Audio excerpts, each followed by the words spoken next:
What's up guys, Chaos Shinobi here. This is what if Naruto has divine bloodlines. Summary: Naruto is given the tools to create peace and gain power to maintain that peace. Naruto will have pretty much every bloodline, learn everything, and will become godlike within time. Small factors from the magicians, particularly the library that the order maintains. Chapter 1. It was a very dark night, and everyone was heading home after a long day of work. The story begins in one of the great shinobi villages, arguably the most powerful out of the top 5. Those 5 include, Konohagakour, which is where we begin, Sunagakour, Kumagakour, Iwagakour, and Kirigakour. Each of these villages have their respective lands, each bearing the name of their village, such as Hi-no-Kuni, the land of fire, which is where Konoha resides. 5 years ago, Konoha was attacked by a force of nature. The Kyubi, or the nine-tailed fox. Konoha lost a lot that day, including their leader known as the Yondaime Hokage. The Yondaime is the 4th leader for Konoha. His name was Minato Namikaze. Right now in Konoha, not everyone was having a great day. The one in particular is one Naruto Namikaze Uzumaki, the son of Minato, not that anyone knows. Naruto has been despised ever since he was born, for a reason that will be looked into later on. But Naruto was being chased, with the people chasing him yelling things such as, "Demon, Demon Child," and so on. Those people were holding blunt weapons, such as sticks, pipes, and much more. They were nearing a place known as the Forest of Death. It is said there are mutated animals there, with each being almost the size of a small building, and some being as big as stores. The Forest of Death is a place where energies gather and collide. This abundance of energy causes the native animals to mutate and grow. For humans, it causes a feeling of dread, fear, and horror. For this exact reason, plus the animals, the Forest of Death is generally avoided. But this is where poor Naruto's bad luck comes in. They were arriving at the forest, and despite Naruto's lack of learning because of the villagers' anger towards him, he could barely read, but he could read the sign on a fence that surrounds the forest. The sign read the Forest Death, and below it, it said Training Ground 44. Naruto didn't get a good feeling from this sign, but he had nowhere else to go. So going against his better judgment, Naruto ran through a hole in the fence. The villagers stopped before a fence, and a shinobi that was following them spoke up with a smirk. "There is no use following the demon now, he will surely die in there." Going back to Naruto, he was weaving through the many trees. He was suddenly stopped by a giant tiger that jumped in front of him. Said tiger tried to pounce at Naruto, but due to Naruto's small stature, he was able to go onto the tiger with some quick thinking. Naruto then continued running, but the tiger was persistent and pounced at Naruto again. Yet again. Naruto dodged the tiger again, following his instincts.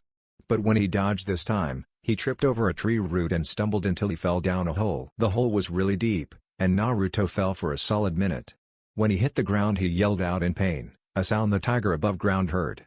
The tiger's eyes became dazed, and somehow seemed worried, and the tiger jumped in after Naruto. Naruto laid there as he didn't have the strength to stand due to running for about an hour, as well as falling down into the hole. Naruto then heard a thud and looked behind him to see the tiger that was attacking him. Seeing the tiger, Naruto scattered away, only to see the tiger look at him with sadness in its eyes. Naruto saw this and stopped moving away, but slowly moved towards the tiger instead. The tiger responded with moving closer as well, just as slowly. Naruto reached forward and rested his hand upon the tiger's face. The tiger then rubbed into Naruto's hand. The tiger jumped forward playfully and began to lick Naruto's face, who laughed at this gesture. Naruto responded by grabbing the tiger into a hug. The tiger edged Naruto to get onto its back, and Naruto did so. With Naruto on its back, the tiger slowly walked down a hallway. Naruto was now happy, seeing as how he was being attacked by villagers, ran into a deadly forest, got attacked by a giant tiger, and is now allies with said tiger. Overall, it is a better day than expected. A voice then spoke in Naruto's head, "Come closer, child." Naruto signaled for the tiger to walk down the hall. Naruto and the tiger reached a giant room with a giant dragon statue in the far back, and other statues with various other animals lining the side. When they got all the way inside, they looked behind them to see a door close from where they just entered. Neither Naruto nor the tiger reacted to this, only inspected further. They noticed a statue of a man above the door that just closed. Naruto didn't know who the man was, nor did the tiger, not like we would know what the tiger knew anyways. The statue was of a man that had spiky hair with 2 braids lining his face. The eyes appeared to be rippled like that of a lizard. He had a necklace with about 6 magatama, and he had robes that went to about his knees. This man, although Naruto didn't know him, made Naruto sit in awe. Naruto could tell the man was powerful. Turning his attention to the animal statues, he noticed each statue had a scroll underneath, big enough to cover his entire back.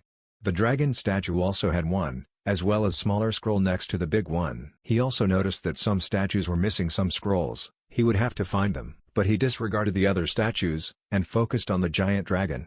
As he walked to the statue he felt something like familiarity, remembrance, and this confused Naruto even more.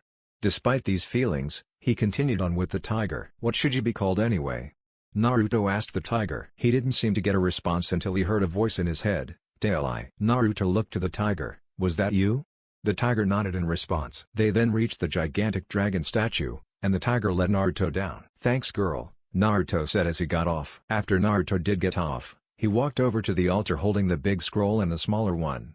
Inspecting the scrolls, Naruto saw that the big scroll was colored black with a dragon insignia in the middle, the smaller scroll is colored purple with circles within another in the middle.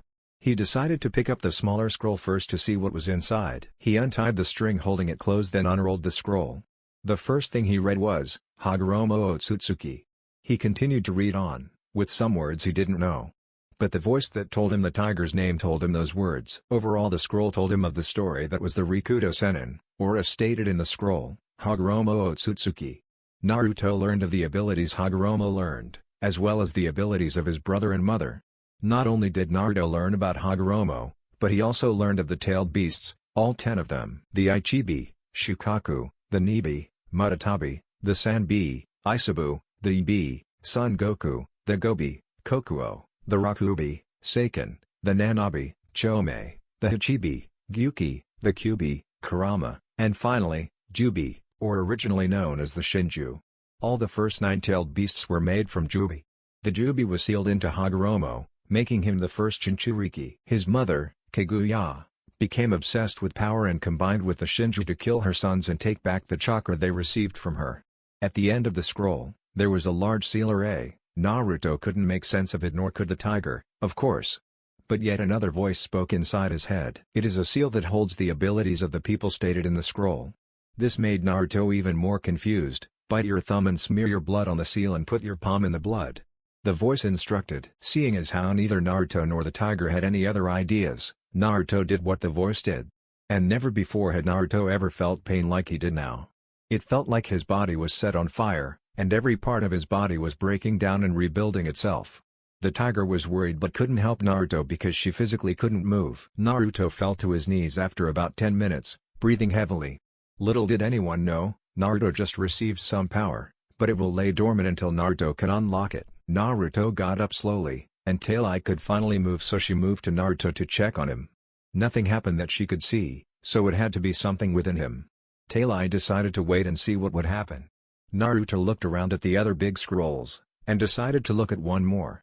He decided to look at the dragon scroll, so he unrolled it and began to read. He only read names, so Taileye spoke up. "It's a summoning scroll, Naruto." Taileye informed. "What do I do?" Naruto asked. "You write your full name in blood in a portion of the scroll." Taileye responded. Naruto did what he was told and bit his thumb once more and wrote his name with something guiding his hand. Without it, it wouldn't be legible. Another thing that was in the scroll was hand signs. The hand signs were for summoning, but Naruto couldn't do anything yet because he hasn't unlocked his chakra.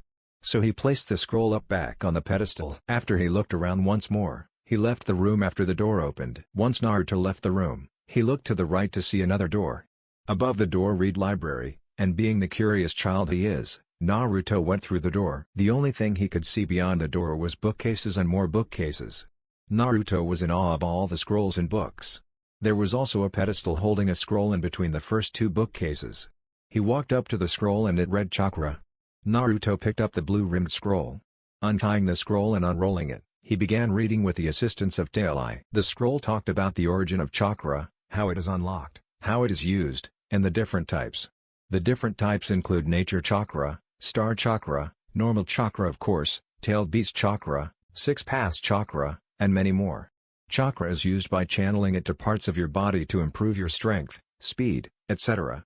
It is unlocked by needing your physical and spiritual energy. The origin of chakra dates back to the time of the Rikudo Sennin, and his mother who made it possible for chakra to even be used by humans.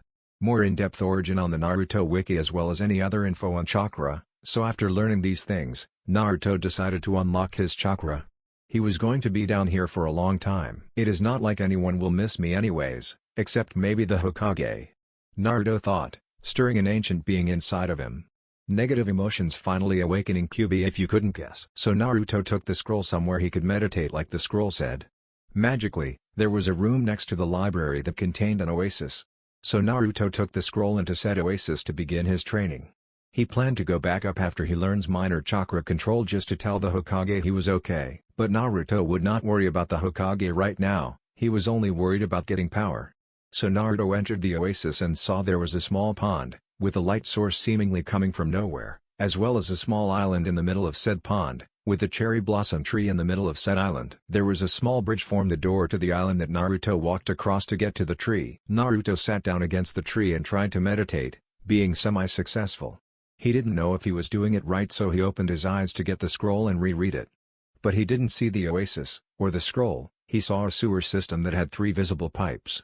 One went along the ceiling, and there was a bright blue light radiating from it. The one in the bottom left of the sewer glowed a bright white light with traces of black. And the one in the bottom right glowed a bright red. Naruto got up from the ground and walked down the hallway to a door that had a light behind it. He was confused on where he was, and the more confused he got, the more distorted the sewer became. He stopped thinking of the sewer and just thought about all that happened in one night. When he first thought about the forest, the sewer became the forest. The pipes turned into large rivers, each river keeping their color. He went along the red river, as it confused him the most. Naruto felt like he was walking for hours until he reached a clearing with the red river becoming a large red lake. And in the middle was a large entity of fur. Said entity got up when Naruto thought about it. When the entity, now identified as a giant fox, got up and stretched, it looked directly at Naruto with its red eyes with slit pupils. "Who dares interrupt my sleep?" the fox asked, staring at Naruto. "Why do you ask when you know already?" Naruto asked, getting a chuckle from the fox. "I tried to intimidate you, which clearly didn't work." "Why not?" the fox stated, then asked. "You do not scare me, after all, this is my mind," Naruto stated, surprising the fox. "How did you know this was your mind?" the fox asked. "I may be 5, but I can tell it is my mind because this place reacts to my thoughts. I was in a sewer, and it changed when I thought of the forest I was in before," Naruto informed. "Interesting, I'm guessing you know who I am?" the fox asked. "Are you the Kyuubi?" Naruto asked, getting a nod. "I read about the tailed beasts when I read this scroll in the cave I was in." The Kyuubi eyes widened. "What cave do you speak of?" "It held a scroll of someone named Hagoromo Otsutsuki, and summoning scrolls of many animals, as well as a vast library," Naruto responded, while walking across the red lake to the Kyuubi. "This is the one from the prophecy told by Hagoromo Tosan," the Kyuubi thought. "I learned that it was for me, somehow someone knew I was going to be there," Naruto stated. Flashback. Naruto was reading the scroll about Hagoromo Otsutsuki, and he was nearing the end. He read of one who would read this scroll. The final words of the scroll were, "Naruto Uzumaki, or later known as Naruto Heiwa, you are the one to take my place and reach power beyond your time.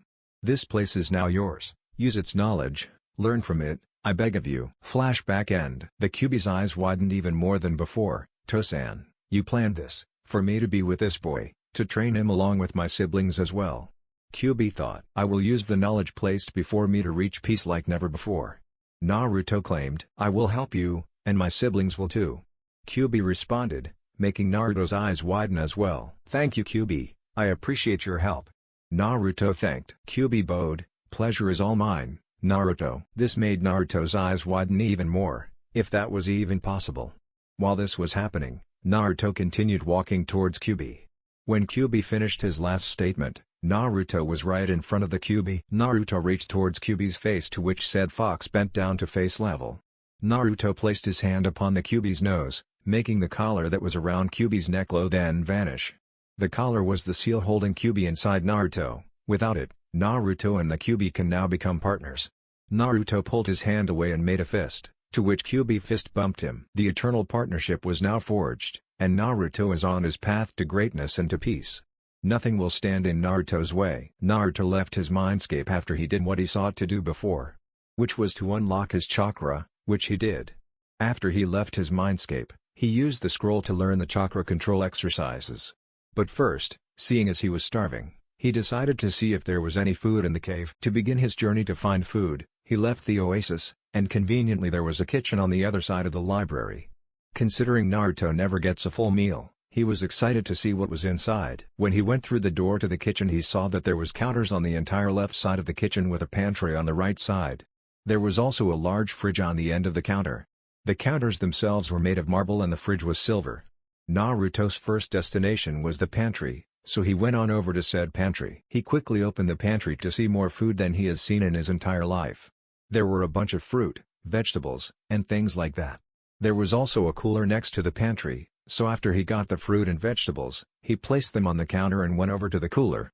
Naruto opened the door to see meat hanging from the ceiling. Tailai, who just walked into the room, saw Naruto looking at the meat, and Tailai herself began to water from the mouth.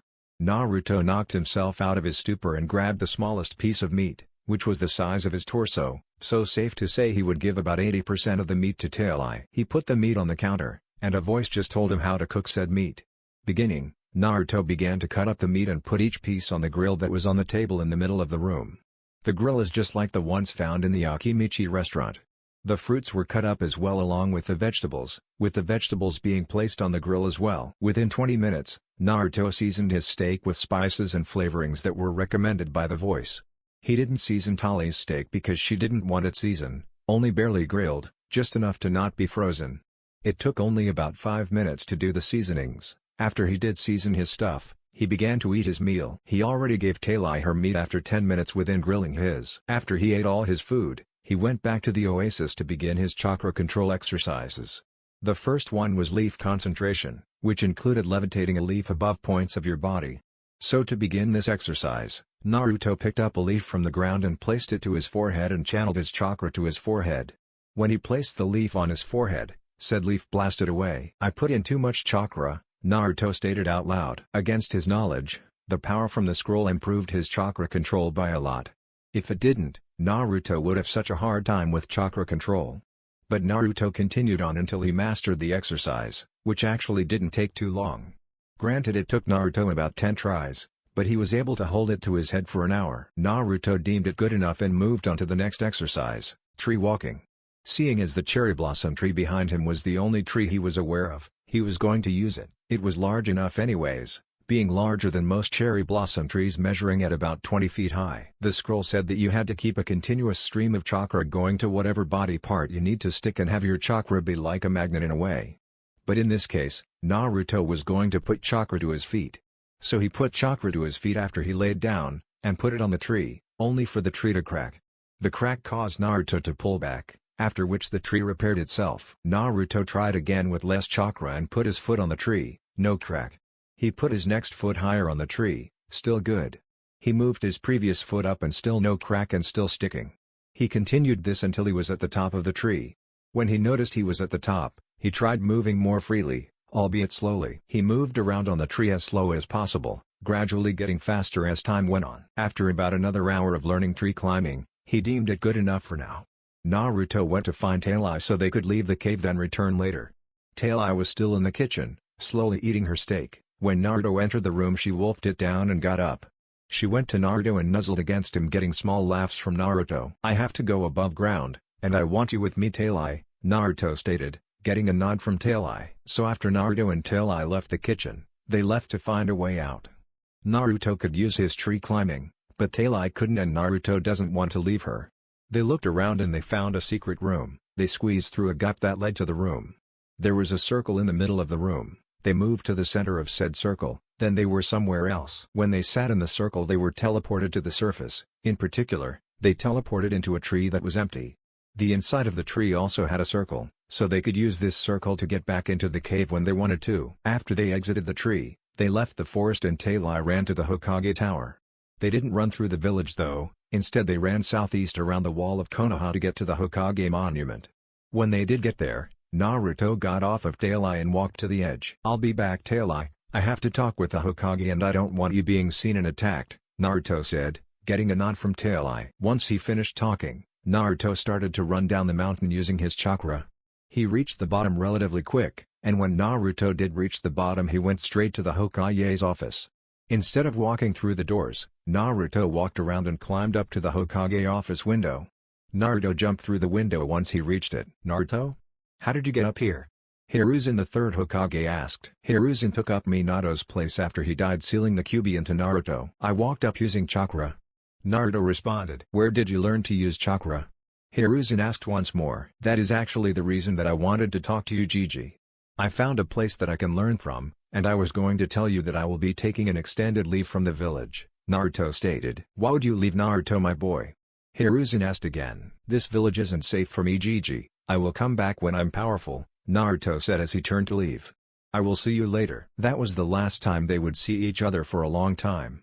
But after they finished talking, Naruto jumped through the window. When Naruto hit the ground, he felt the air leave his lungs. Someone just punched him in the gut.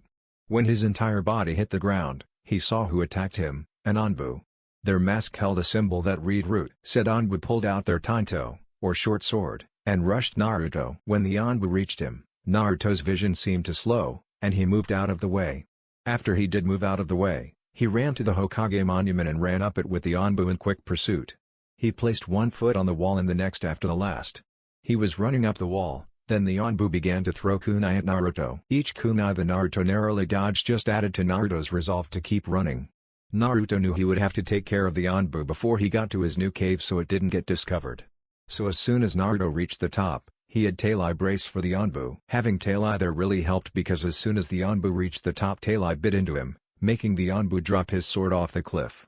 After that, Tailai made quick work of the Anbu and got Naruto onto her back and ran as fast as she could to the cave teleporter. They reached their destination in about 5 minutes due to Tailai running faster than normal. She quickly got to the tree with the teleporter and got into the cave. After they did get there, Naruto got off of Tailai in the hallway with the doors to the library and all that. Tailai then looked into Naruto's eyes and saw a major difference. Naruto's irises were now red with one tomoe in each eye. Naruto heard in his mind from Tailai, "You have the Sharingan, don't only the Uchiha have that?" Naruto asked. "Yes, but you are special, you may or may not have the blood of an Uchiha but you have their Dujutsu." Tailai responded. Naruto nodded. "Yet another thing I must master." Naruto went to the oasis. He had more chakra control exercises to fully master. So to begin with, he placed a leaf on his forehead and began to walk up the tree. After every 10 minutes he would place another leaf somewhere on his body. He would this for hours on end. He would constantly use his chakra. He would even keep leaves on himself as he went about his day. But he did this until he could do it while sleeping, which he can't do yet. But he used his chakra literally every second of every day. He hasn't really come up with a training schedule, he just does what he needs to, which is chakra control until it can't be improved. Another thing that constantly using your chakra does is increase your reserves. And with how often Naruto is doing it, by the time he is 12 his reserves would be more than most Kage ever get. He hasn't only been working on his chakra though, he has been reading constantly as well. Naruto reads a scroll every 2 days, reading twice within those 2 days.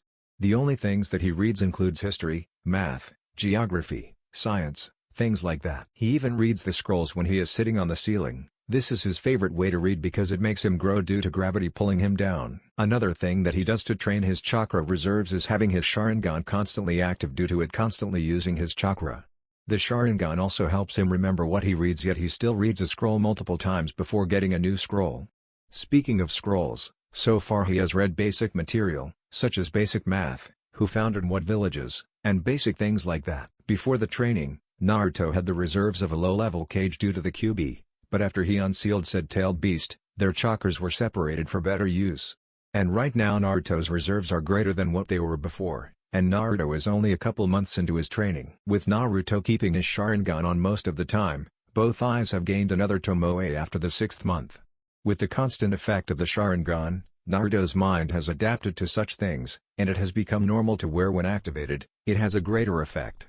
Naruto still does not know of the power he received from the scroll he first read in the cave, as it is still dormant. The conditions for the power to be awakened is still unknown. Tailai and Naruto have also grown closer, with Tailai becoming sort of a mother figure, at least as best a one as possible with her being a tiger.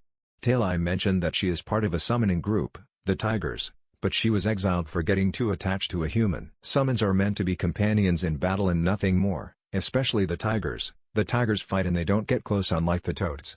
The Toads are a summon that value that connection.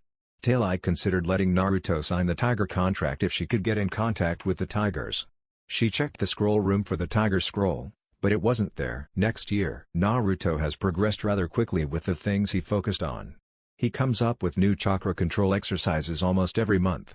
He came up with one to where he had to sleep on the ceiling with leaves all over his body, and if any leaves fell or if he fell, he would do 100 push-ups and go back up. It's rather safe to say that Naruto's control exceeds even most Kage with his reserves doing the same. With him being 6 now, he has not started on anything major yet, like ninjutsu or any other types of techniques. His academics are like that of a 6th-year academy student. The 8th year is usually when they are about to graduate actually, with a student starting at 7 years old and graduating at 13. His jutsu knowledge, as stated before, hasn't really developed because he isn't worrying about it. Although he is starting on taijutsu, learning basic katas like the academy style. To work on his physical skills, he goes up to the surface to do runs, climb the trees and run from animals. Since he has been training for sort of 2 years, since he started after the first year started, he has learned the entire geography of the forest. He has learned of an ability during one of his runs, which is to absorb memories of others through absorbing their chakra. He learned of this ability during one of the annual Chunin exams by taking the memories of some foreign ninja when they died. That's not actually all he took, he also took their tools to use when he would begin his lessons on bokijutsu, or the techniques of weapons. He has also learned to get along with some of the animals in the forest.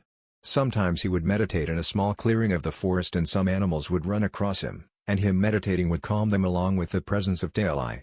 He has made a wide variety of allies from said animals. He even helps the animals that get caught during the Chunin exams. He helps them by moving quickly using chakra and disarming any trap they got in.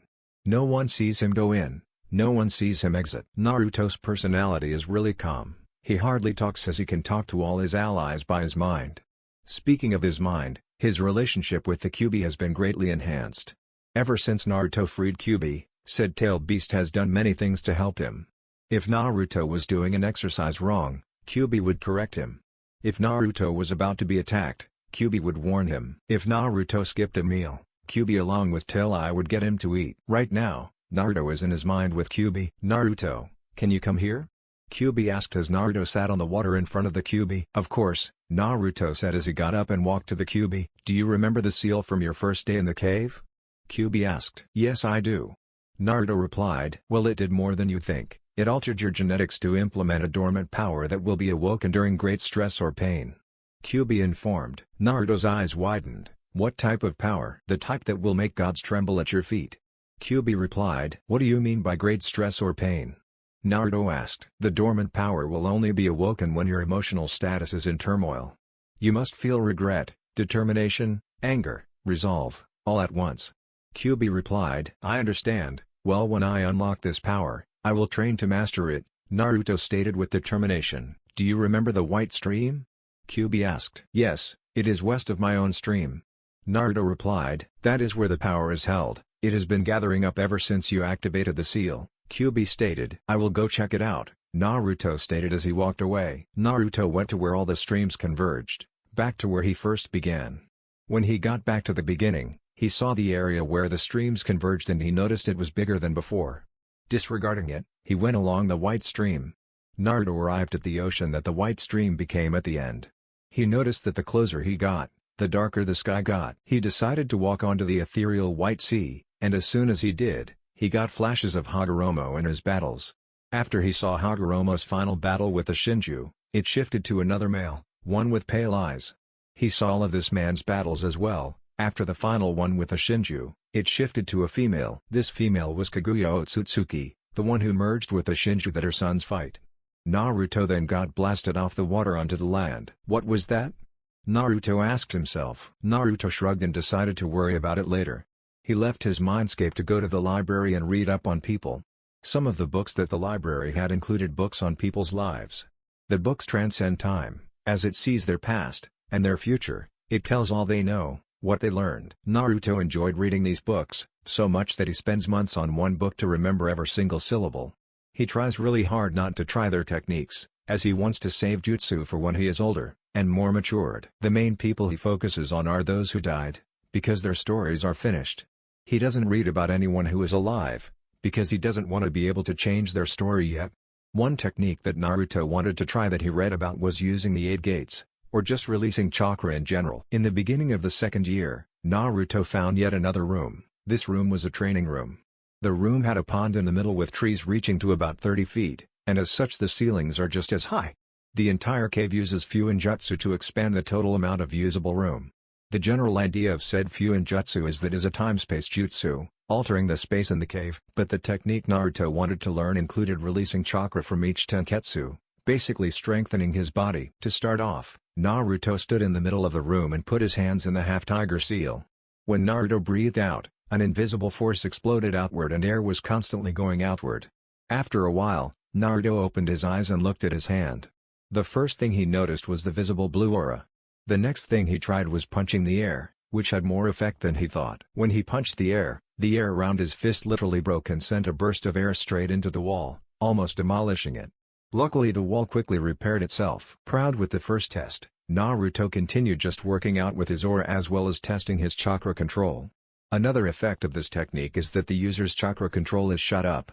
Considering that chakra is literally being pushed out, one has to train to use ninjutsu in this state, or in other words, learn chakra control in the state. So the entire day, continuing on into months, Naruto used this technique to further refine his chakra control. The next month, Naruto decided to read the book of Madara Uchiha. To say the least, he was surprised. After all, Madara faked his death and has only recently died, about a couple years before Naruto was born actually, just guessing, I can't find an actual date. But before his death, Madara trained a boy named Obito Uchiha who took the name of his mentor. Man, the benefits of a time library. But anyways, Naruto took the scroll into the training room and continued to train in chakra control while reading the scroll. -4 years later, sorry for massive jump. Naruto was preparing to leave the cave and clean up the forest during the Chunin exams, meaning get some new knowledge from shinobi. He may have a whole library that has anything ever, but where is the fun in just reading when he could be out there? Despite that, Naruto is out in the forest and running through said forest. He just came across a team of dead Iwa shinobi and jumped down to their bodies.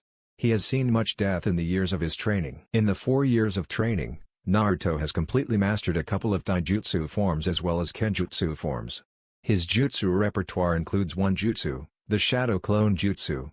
His mastery of this jutsu is so great that he made a completely new clone. Naruto's shadow clones are just like him. They can generate their own chakra and think on their own while also getting commands from the base Naruto mentally.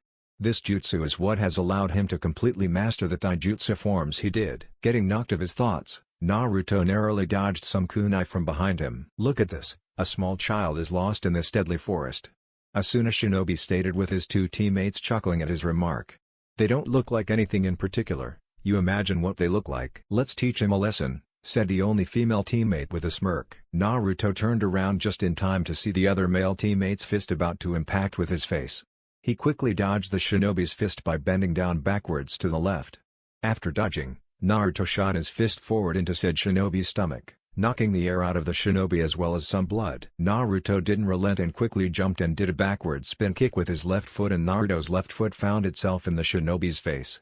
The shinobi flew away, dead from a broken neck. Maybe I forgot my own strength, Naruto thought as he bent backwards under a slash from the angry female teammate's sword. Naruto jumped over another slash and wiped out the female and kicked the shinobi into a tree while standing on one hand horizontally.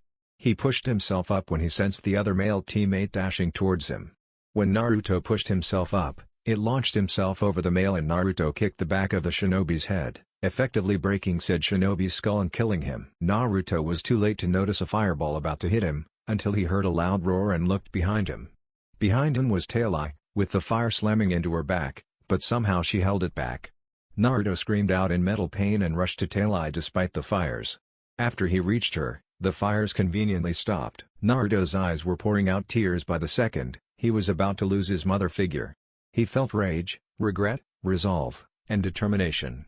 All these emotions converged and exploded, knocking down anyone in a 5-mile radius, as well as calling Naruto's allies to him, aka the animals of the forest. Naruto's eyes turned into his Sharingan, gaining the third Tomoe, and spinning while transforming into a new design. Naruto's Sharingan was now inverted colors and the Tomos became a 3-pointed star with spikes lining said star.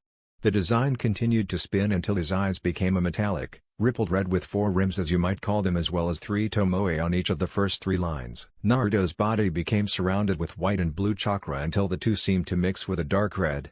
The final product was a silver chakra, the successful mix of god, human, and demon chakra. Tali's body began to glow until it shrunk into the shape of a claw with a string. the necklace of which Naruto put on and looked to whoever spit that fireball. That person looked to be a female grass shinobi.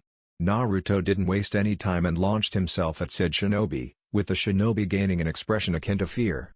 Naruto was also faster than ever before, and used his speed to appear in front of the shinobi and launch his fist towards her face. The grass shinobi couldn't react anywhere close enough to dodge and had to take it to the face.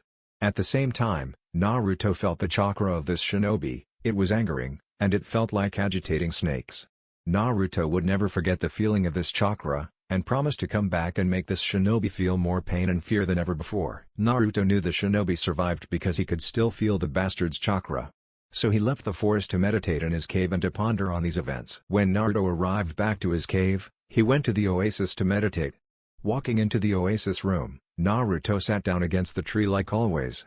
Naruto went straight into his mindscape to speak to Kurama, the nine-tailed fox. When he got to Kurama, he broke down in tears and fell on the water in front of Kurama. "I'm so sorry, Kit," Kurama stated with a sad look in his eyes. Naruto replied by just burying himself into Kurama's fur. Naruto just cried silent screams of agony. "Why did she do that?" Naruto asked. "She cared for your life more than her own." Kurama replied, "She shouldn't have done that, I could have evaded it, but she paid for my carelessness." Naruto cried. "She was prepared for the end, Naruto." A new female voice said. Both Naruto and Kurama looked towards the source of the voice to see a floating female with flowing white hair as pure as the snow. Her eyes, pale as lavender. An eye in the center of her forehead that resembles that of Naruto's eyes. "Kaguya Otsutsuki, what are you doing here?" Naruto asked. "My power has been awoken within you, as well as both my son's power." Kaguya replied, floating down towards Naruto. "And as Tali's last will, she wished for me to treat you as one of my own as she did." Naruto began to cry again, and he jumped into Kaguya's loving embrace. "I miss her." "I know you do, but you must learn to move on, Naruto. The pain will remain, but so will the memories. She will continue to live on in you and that necklace you took to making." Kaguya replied, "I guess since Hagoromo was my father in a way, I guess you're my grandmother?" Kurama spoke up. "I guess so." Kaguya replied, "I'm going to go train, so I can never lose anyone to someone else's hand," Naruto stated with determination. Kaguya smiled as Naruto faded out of his mindscape. After Naruto got his power boost from the Otsutsukis, he trained like never before. He used his Dujutsu to his advantage. The Rinnegan gives him access to every element that is possible, hypothetical or not. He trained harder than any human could.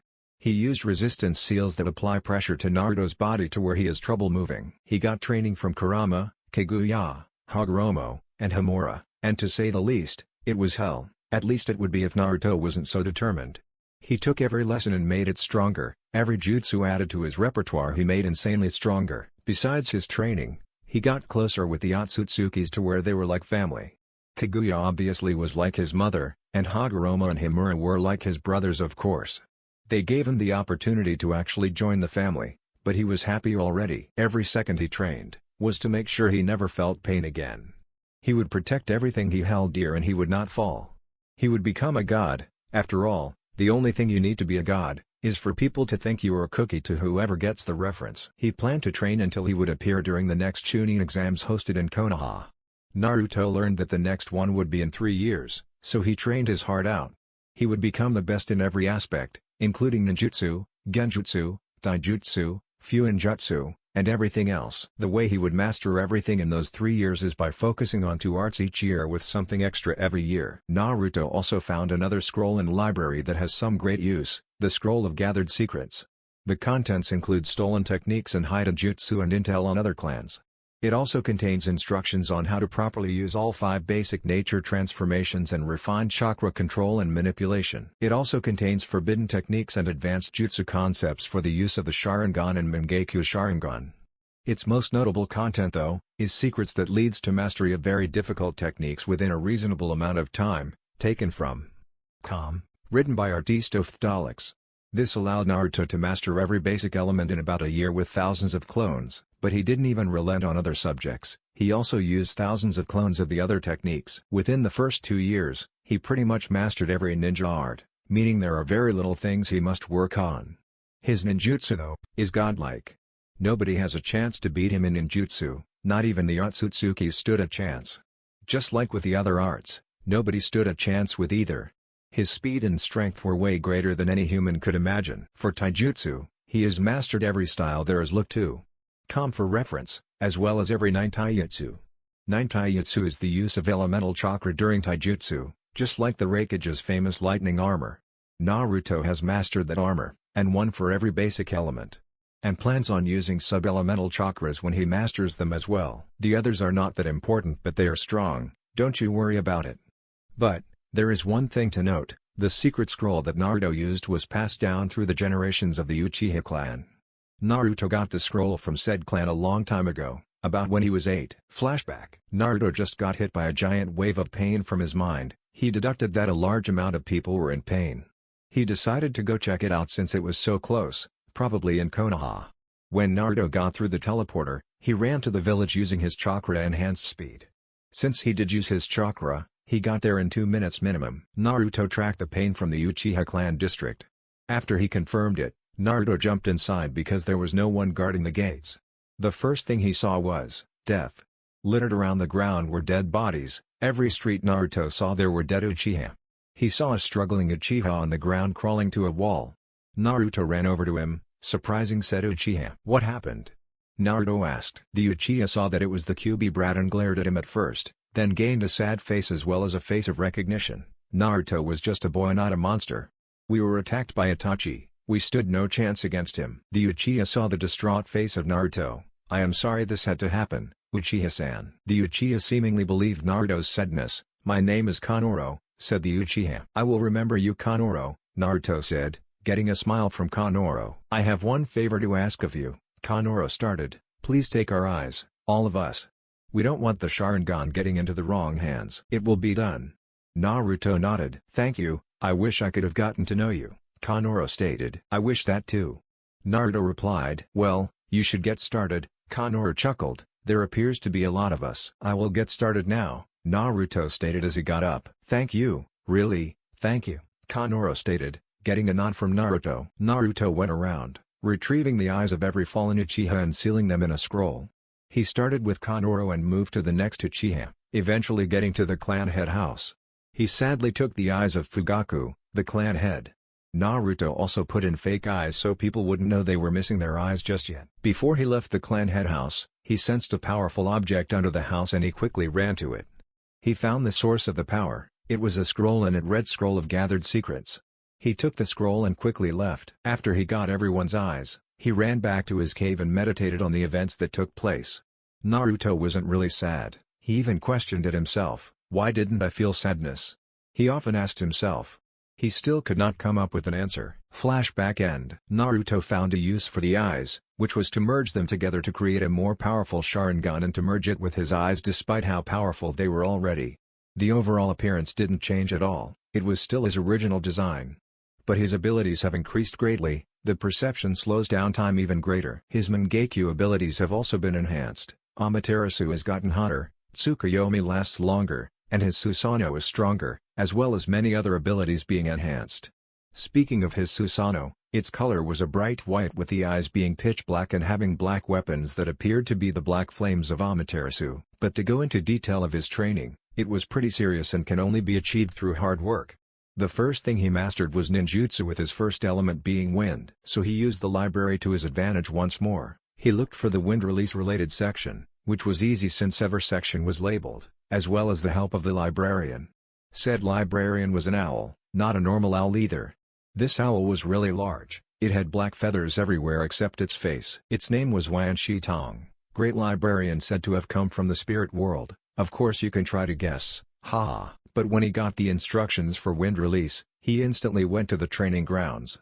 The first thing he had to do was to use wind chakra to cut leaves. The leaves came from trees that grew from Naruto's demands. Naruto made 1000 shadow clones and each grab a leaf. The exercise entailed the user converting his /her chakra to wind nature chakra and cutting the leaf with it. Since wind is really sharp, the user has to make their chakra into tiny blades. When the user is successful, they will produce wind nature chakra. This chakra is channeled like normal chakra, and the user has to learn to use this chakra as well. The leaf exercise helps the user learn to channel wind chakra with visible effects, otherwise you can't see since wind is also invisible.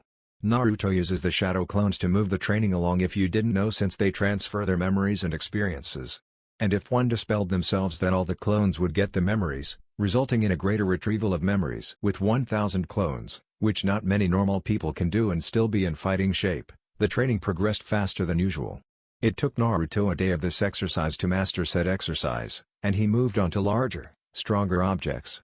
So overall, to master the wind element it took Naruto about 3 weeks. After he mastered manipulation, he progressed to the jutsu of the wind element. Wind techniques are usually performed by generating air circulation and can be enhanced through this method as well. The first jutsu he learned was Kaze Fuushufa wind levitation, rank E, info pulled from Gay Online, user, ZIOFWKTA9, utilizing and controlling the wind. The user is able to force the wind beneath an object in order to force it to rise up from the ground. The effectiveness of this jutsu is very much dependent upon the weight of the object in question, so large objects will take longer to lift, while lighter objects can be quickly lifted. Additionally, as the jutsu works by forcing wind beneath the targeted object, the higher the object gets, the harder it is to raise it any higher. The user's control affects the speed at which they may raise an object, so while a person with only level 5 control would be slow to raise a rock the size of a person's head, someone with good control could lift enormous boulders without showing significant sign of slowing. Only inanimate objects can be levitated, and can be used to hurl objects at enemy. Naruto quickly mastered this ability and was able to upgrade it to an S rank, being able to lift gigantic trees. He mastered many other techniques as well, with a higher rank being Futon, Odanasi Kaze, Silent Wind, rank S, a skill that is used for assassination purposes. The user sends off a burst of wind that lashes out, removing all sound within the area and making it impossible for either the user or the opponent to hear anything. Once again pulled from the same person on Gay Online. He mastered those and many more, and overall it took Naruto a month to master all the jutsu. After he finished the wind element, he tried some non-elemental jutsu. The first jutsu he did was Rasengan, his father's creation. He didn't even need to complete the first 2 steps. Rasengan is just a chakra exercise which Naruto is almost a master of. Naruto tried to implement his wind element into it, and succeeded. The jutsu was then named Futon, Rasengan. He later went to create a larger version known as the Futon, Rasen Shuriken. The next non-elemental jutsu he did was the Kawarimi, a jutsu that allows you to swap positions with something so long as you had more chakra than the target. He mastered this ability in 10 minutes as well, since it was an E-rank academy jutsu. The Kawarimi inspired Naruto to move on to the Sunshine jutsu. It is a high-speed movement technique, allowing a ninja to move short to long distances at an almost untraceable speed. To others it appears the user just teleported. After he mastered the Sunshine, he moved on to the next element, Earth. Since Earth is the element that allows the user to manipulate the surrounding Earth for offensive and defensive purposes or create it, be it dirt, mud, or rock, the user must convert their chakra into a strong energy, as strong as stone. To master Earth Release, the user must use Earth chakra to turn a leaf into dust, or any other physical object. Masters of Earth Release may even be able to turn liquids into something harder by overpowering the water element. Just an idea I thought of, didn't find it anywhere. It took Naruto the same amount of time to master Earth Release as it did Wind. Wan Shi Tong came up to him when he was looking for Earth Jutsu. "I have a suggestion," Tong started, "since you mastered both releases, why don't combine the chakras?" he asked. "That is a good idea, I will try that after I find Earth Jutsu," replied Naruto. True to his word, he found the Earth Jutsu and when he went to the training ground he tried to combine his natures. When he arrived to the training ground he sat down and began to meditate. To combine the natures he would have to take one and give it the properties of the other. For this reason it was almost impossible for non-bloodline users to make the sub-elements. The mastery of both elements required is almost impossible. But since Naruto trained with hundreds of shadow clones he basically got many years of experience all combined. When one clone dispels all the other clones get the knowledge, multiplying the end result. When he combined wind with earth, the end result was sand. The idea was that the earth is cut into minuscule bits, creating sand. He upped the ratios, and the sand chakra seemed to gain magnetic properties. Naruto just unknowingly recreated magnet release. Since he combined what he said he would, he began to master all the earth jutsu. It took Naruto the same amount of time to master earth as it did wind. Due to not wanting to just repeat a whole bunch, Naruto did the same for the other elements and combines each as well. After Naruto mastered ninjutsu, he moved on to taijutsu. The first style he begins to use is the tiger style. But before he started, Naruto thought it would be better to learn it from the tigers. Naruto walked into the summoning room which had more scrolls with the help of the knowledge seekers in the library. The knowledge seekers were foxes that could never be seen by anyone other than Wan Shi Tong and Naruto, since he was now the owner of the cave. But he went to the tiger shrine and took the scroll and unrolled it. Surprisingly, there were no names in the scroll. Naruto signed his name in blood and put his fingerprints on it. He then activated the summoning jutsu without hand signs and summoned a tiger that was about the size of Tail Eye, and it also looked like her, which brought tears to Naruto's eyes. "What's your problem?"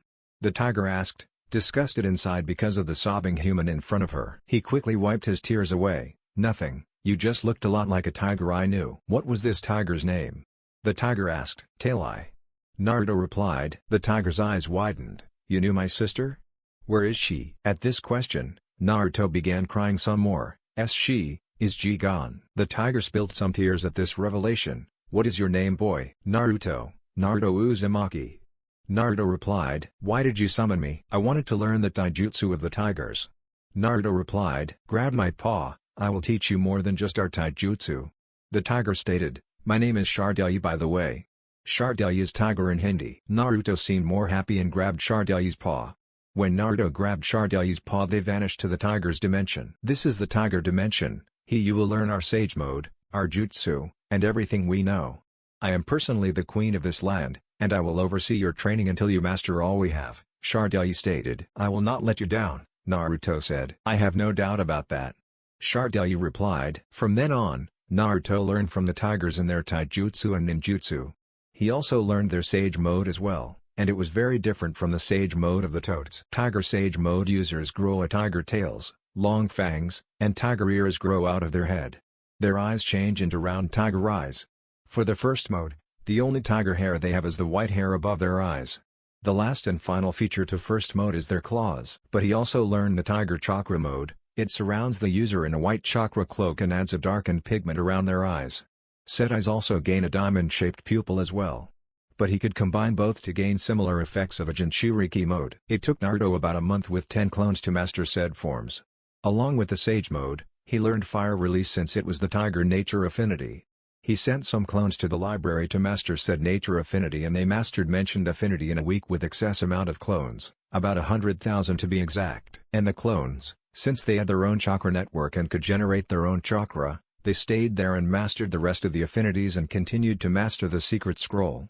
Inside said scroll he learned about every clan jutsu and mastered them to great degree.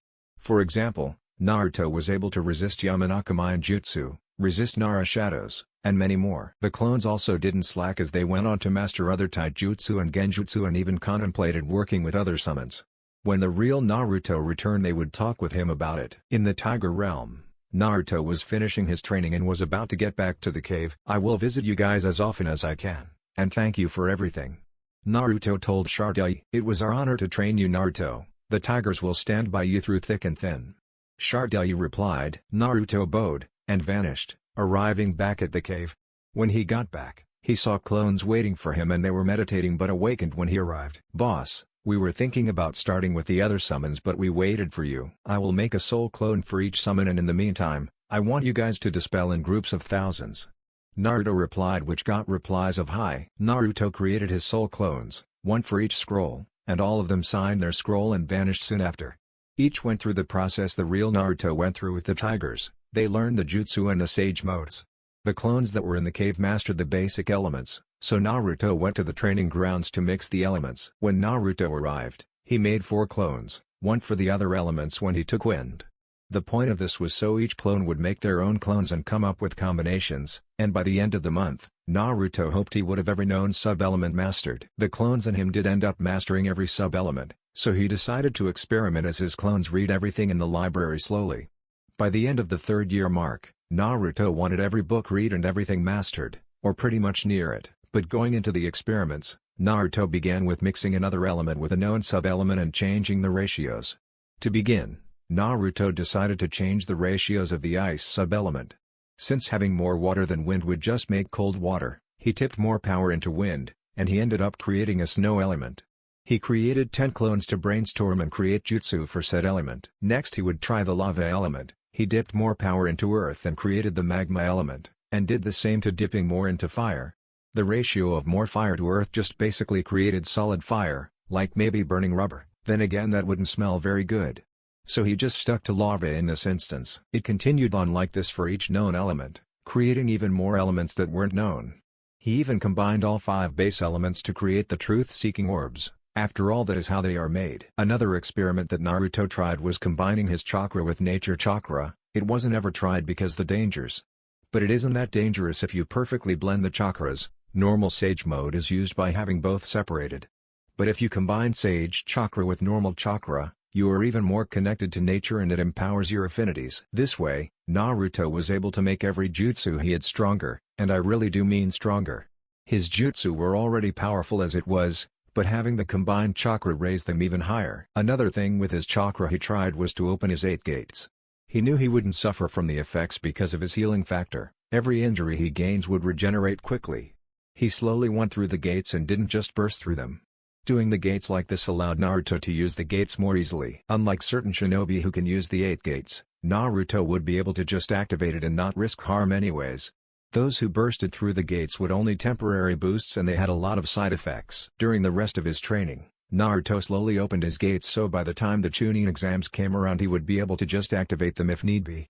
Speaking of the exams, Naruto would put seals on his body to limit his power to that of a higher level cage. His reserves would be limited down to that of the 5 cage combined opposed to the 10 tails worth. Naruto had 10 tails worth of chakra because of the Otsutsuki tenets inside of him.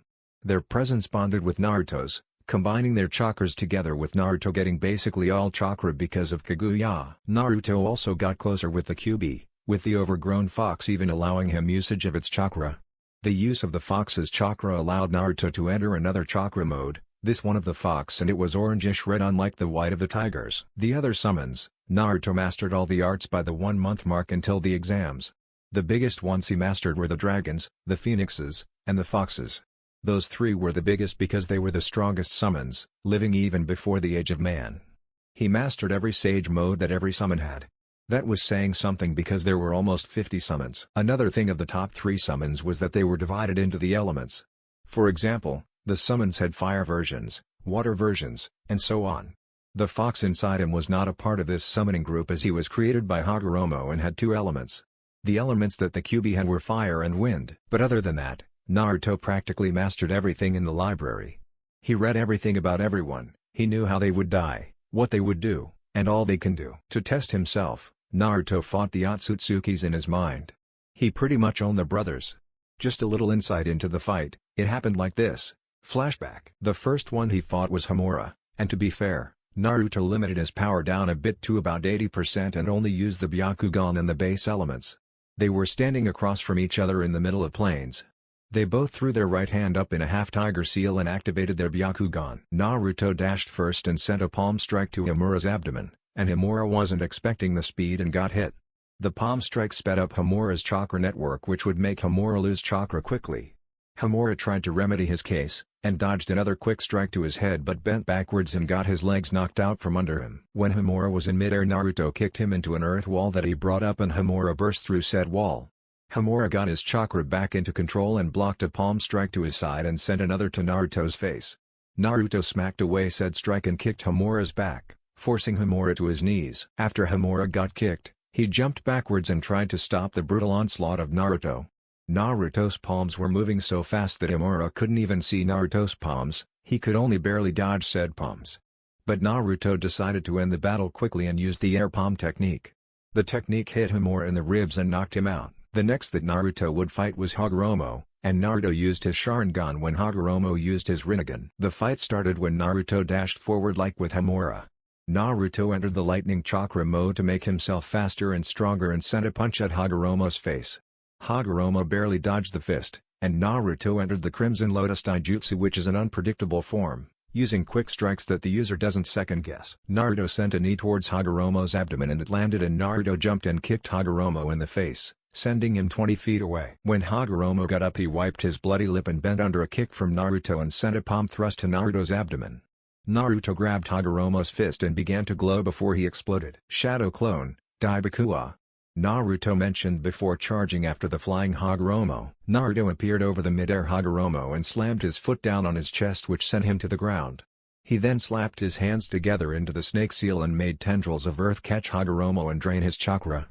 Hagoromo then burst out of the stone and flew to Naruto and tried to punch Naruto in the face. When the fist was an inch from Naruto's face, his hand caught the fist and twisted it and pulled the arm behind Hagoromo and kicked him away again.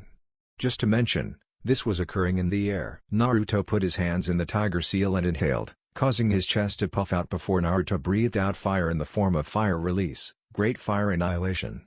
Hagoromo retaliated by spewing out water in the form of water release, Great Water Annihilation. The water, despite its quantities, could not extinguish the fires and just created mist, and Hagoromo activated Susanoo to protect himself from the fire. Surprisingly, to Hagoromo, the fire was beginning to crack the Susanoo and he had to jump out of the way. Naruto jumped in front of Hagoromo and said person noticed Naruto was getting quicker each time, then Hagoromo thought, flash step, which was correct. Naruto activated his Susanoo, and trying to come up with something, Naruto absorbed the Susanoo and it created a Susanoo chakra mode. With the new form, Naruto sent a punch at Hagoromo and it connected with Hagoromo's hand. When fist met hand, the ground under them broke and Hagoromo was straining to hold the fist. Naruto then brought his left leg up and kicked the inside of Hagoromo's elbow, then followed up with a kick to his midsection with his right foot. Activating his Sharingan, Naruto used Kamui and teleported behind Hagoromo and thrust his palm forward. The palm impacted with Hagoromo's back and basically deactivated him. Naruto stood over Hagoromo's unconscious body with a smirk. Good job Naruto-kun. Kaguya congratulated. Thanks Kasan. Adoptive relationship, Naruto replied. You should get back to training Naruto-kun, Kaguya stated, getting a nod from Naruto who disappeared. Flashback end. So he basically owned them like I said. One thing Naruto really liked to do was to learn how people did things, and one of those things was paper jutsu.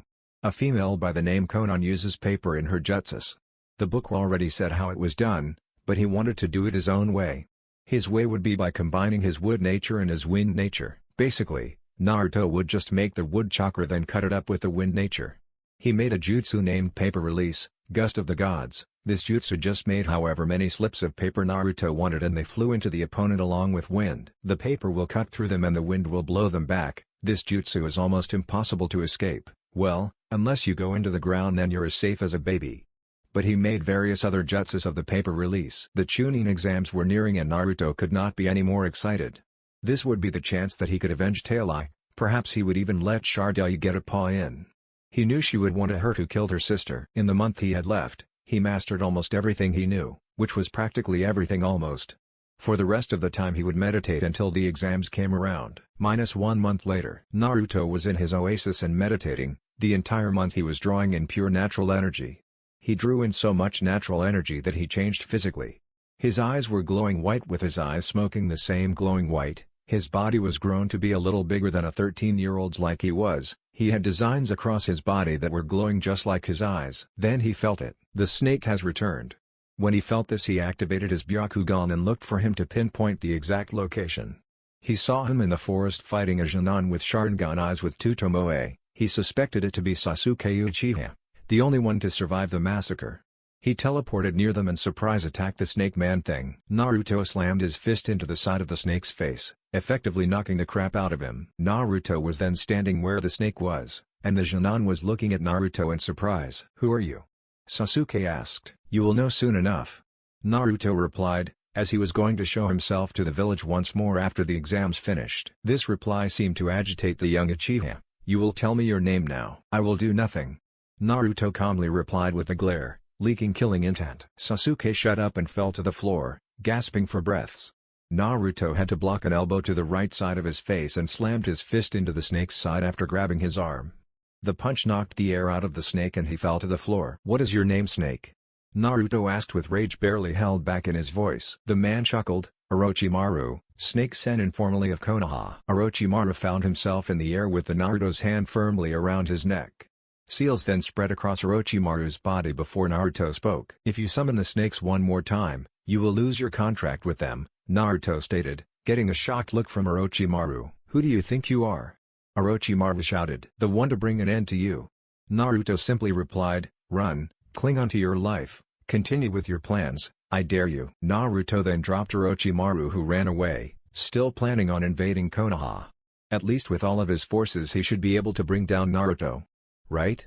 These thoughts were for naught though, after all, Who can defeat Naruto if the sons of Kaguya couldn't? -1 month later. Naruto looked all over the elemental nations to see it all for himself. Most of his life he was inside the cave and didn't see much. He sent one clone to each country, Wind Country, Earth Country, and so on. He himself explored Fire Country. One other thing he did in the month was create his own summons. The Titans. They were giant humanoid creatures that possess animalistic features. Each animal feature had a different element and they also varied in size. Wind Titans possessed bird features like wings and the wind affinity. The Fire Titans possessed scales along with the fire affinity. The Water Titans possessed gills and could breathe underwater along with their water affinity.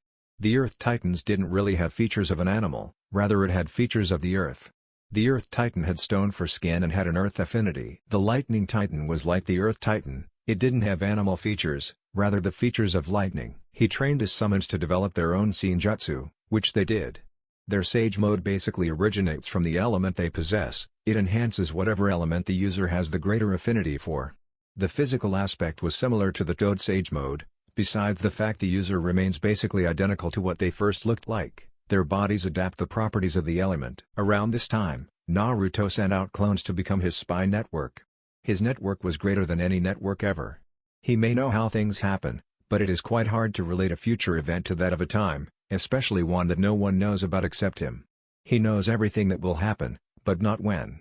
Despite all his time reading, he can't quite relate the times yet. Before Naruto went to the stadium, he covered his body in seals that limited his power to that of 30% of his original power. He limited himself to the basic elements and law the release.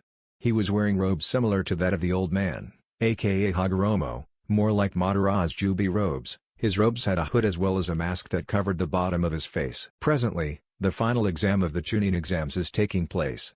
There are 8 participants standing in the center of the arena. Judging by their appearance, he could tell who was who. Starting from the left it was, Shino Aburame, Neji Hyuga, Kiba Inuzuka, Tamari no Sabaku, Kankuro no Sabaku, Gaara no Sabaku, Shikamaru Nara, and Sasuke Uchiha. The first match was Neji Hyuga and Kiba Inuzuka along with Akamaru. Naruto could tell that this was going to be a very one-sided battle. When Hayate, the proctor, started the match by shouting Hajime, Neji rushed forward with his Byakugan active. Kiba just smirked at this though and brought his hands up into a snake seal and said Earth Release, Earth Wall.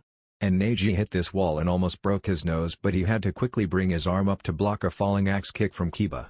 Said boy kicked again, this time to the underside of Neji's arm, which made Neji attack back and sent a palm strike to Kiba's leg. The palm strike did hit and it deactivated Kiba's leg.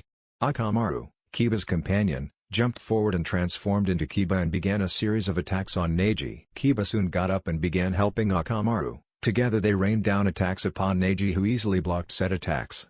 After having enough Neji began spinning and both Kibas flew away. Some eyes in the audience widened. That is a main house technique, where did he learn it?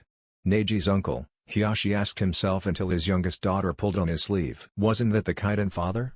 Hanabi asked. Yes, it is impressive that he learned that technique on his own. Hiyashi replied. They then looked back to the arena to see Neji sliding into a new stance. This also surprised the Hyuga. He also learned the 8 trigrams? Neji began speaking. You are within my field of divination. He then shot forward and began, poking, Kiba. But it wasn't just poking of course, the gentle fist style gathers chakra into the tips of the fingers. When used in conjunction with the Byakugan, the user can then manipulate someone else's chakra pathways. 2 palms, 4 palms, 8 palms, 16 palms, 32 palms, 64 palms. Kiba was launched backwards into the wall of the stadium. Hayate stepped forward, winner by knockout, Neji Hyuga. After this was said, Neji gained a cocky smirk before heading to the combatants' room. Will Sasuke Uchiha and Gaara no Sabaku please come down? Both combatants arrived in the stadium and Hayate shouted Hajime. Sasuke activated his Sharingan and put his hands into the Tiger Seal, Fire Release, Great Fireball Jutsu. The fireball bursted out of Sasuke's mouth and towards Gaara who raised his hand and Sen made a shield in front of himself. The fire impacted the sand and created glass, and Sasuke quickly ran around said glass and threw a kick towards Gaara's face. But it was halted by sand that gripped his ankle and crushed it and threw Sasuke. When the sand crushed his ankle, Sasuke screamed in pain. He tried to put Gaara into a Sharingan Genjutsu but it didn't work at all. Sasuke's eyes then gained a fearful look as Gaara slowly approached him. As Gaara walked, sand swirled around him chaotically as he smiled his creepy smile. Help me prove my existence. Sasuke Uchiha, Gaara shouted when he shot sand at Sasuke. Sasuke Kawarimi had away barely and tried to find something to do with his ankle. Luckily, depending on your point of view, Sasuke learned a little bit of Ryu ninjutsu. His hands glowed a mint-green and he placed his hands over his ankle and healed it before he had to jump away to avoid Gaara's sand. Sasuke then went through the hand signs ox rabbit monkey dragon rat bird ox snake dog tiger monkey, and clutched his left wrist with his right hand. The sound of 1,000 chirping birds went through the air, lightning gathered in Sasuke's palm.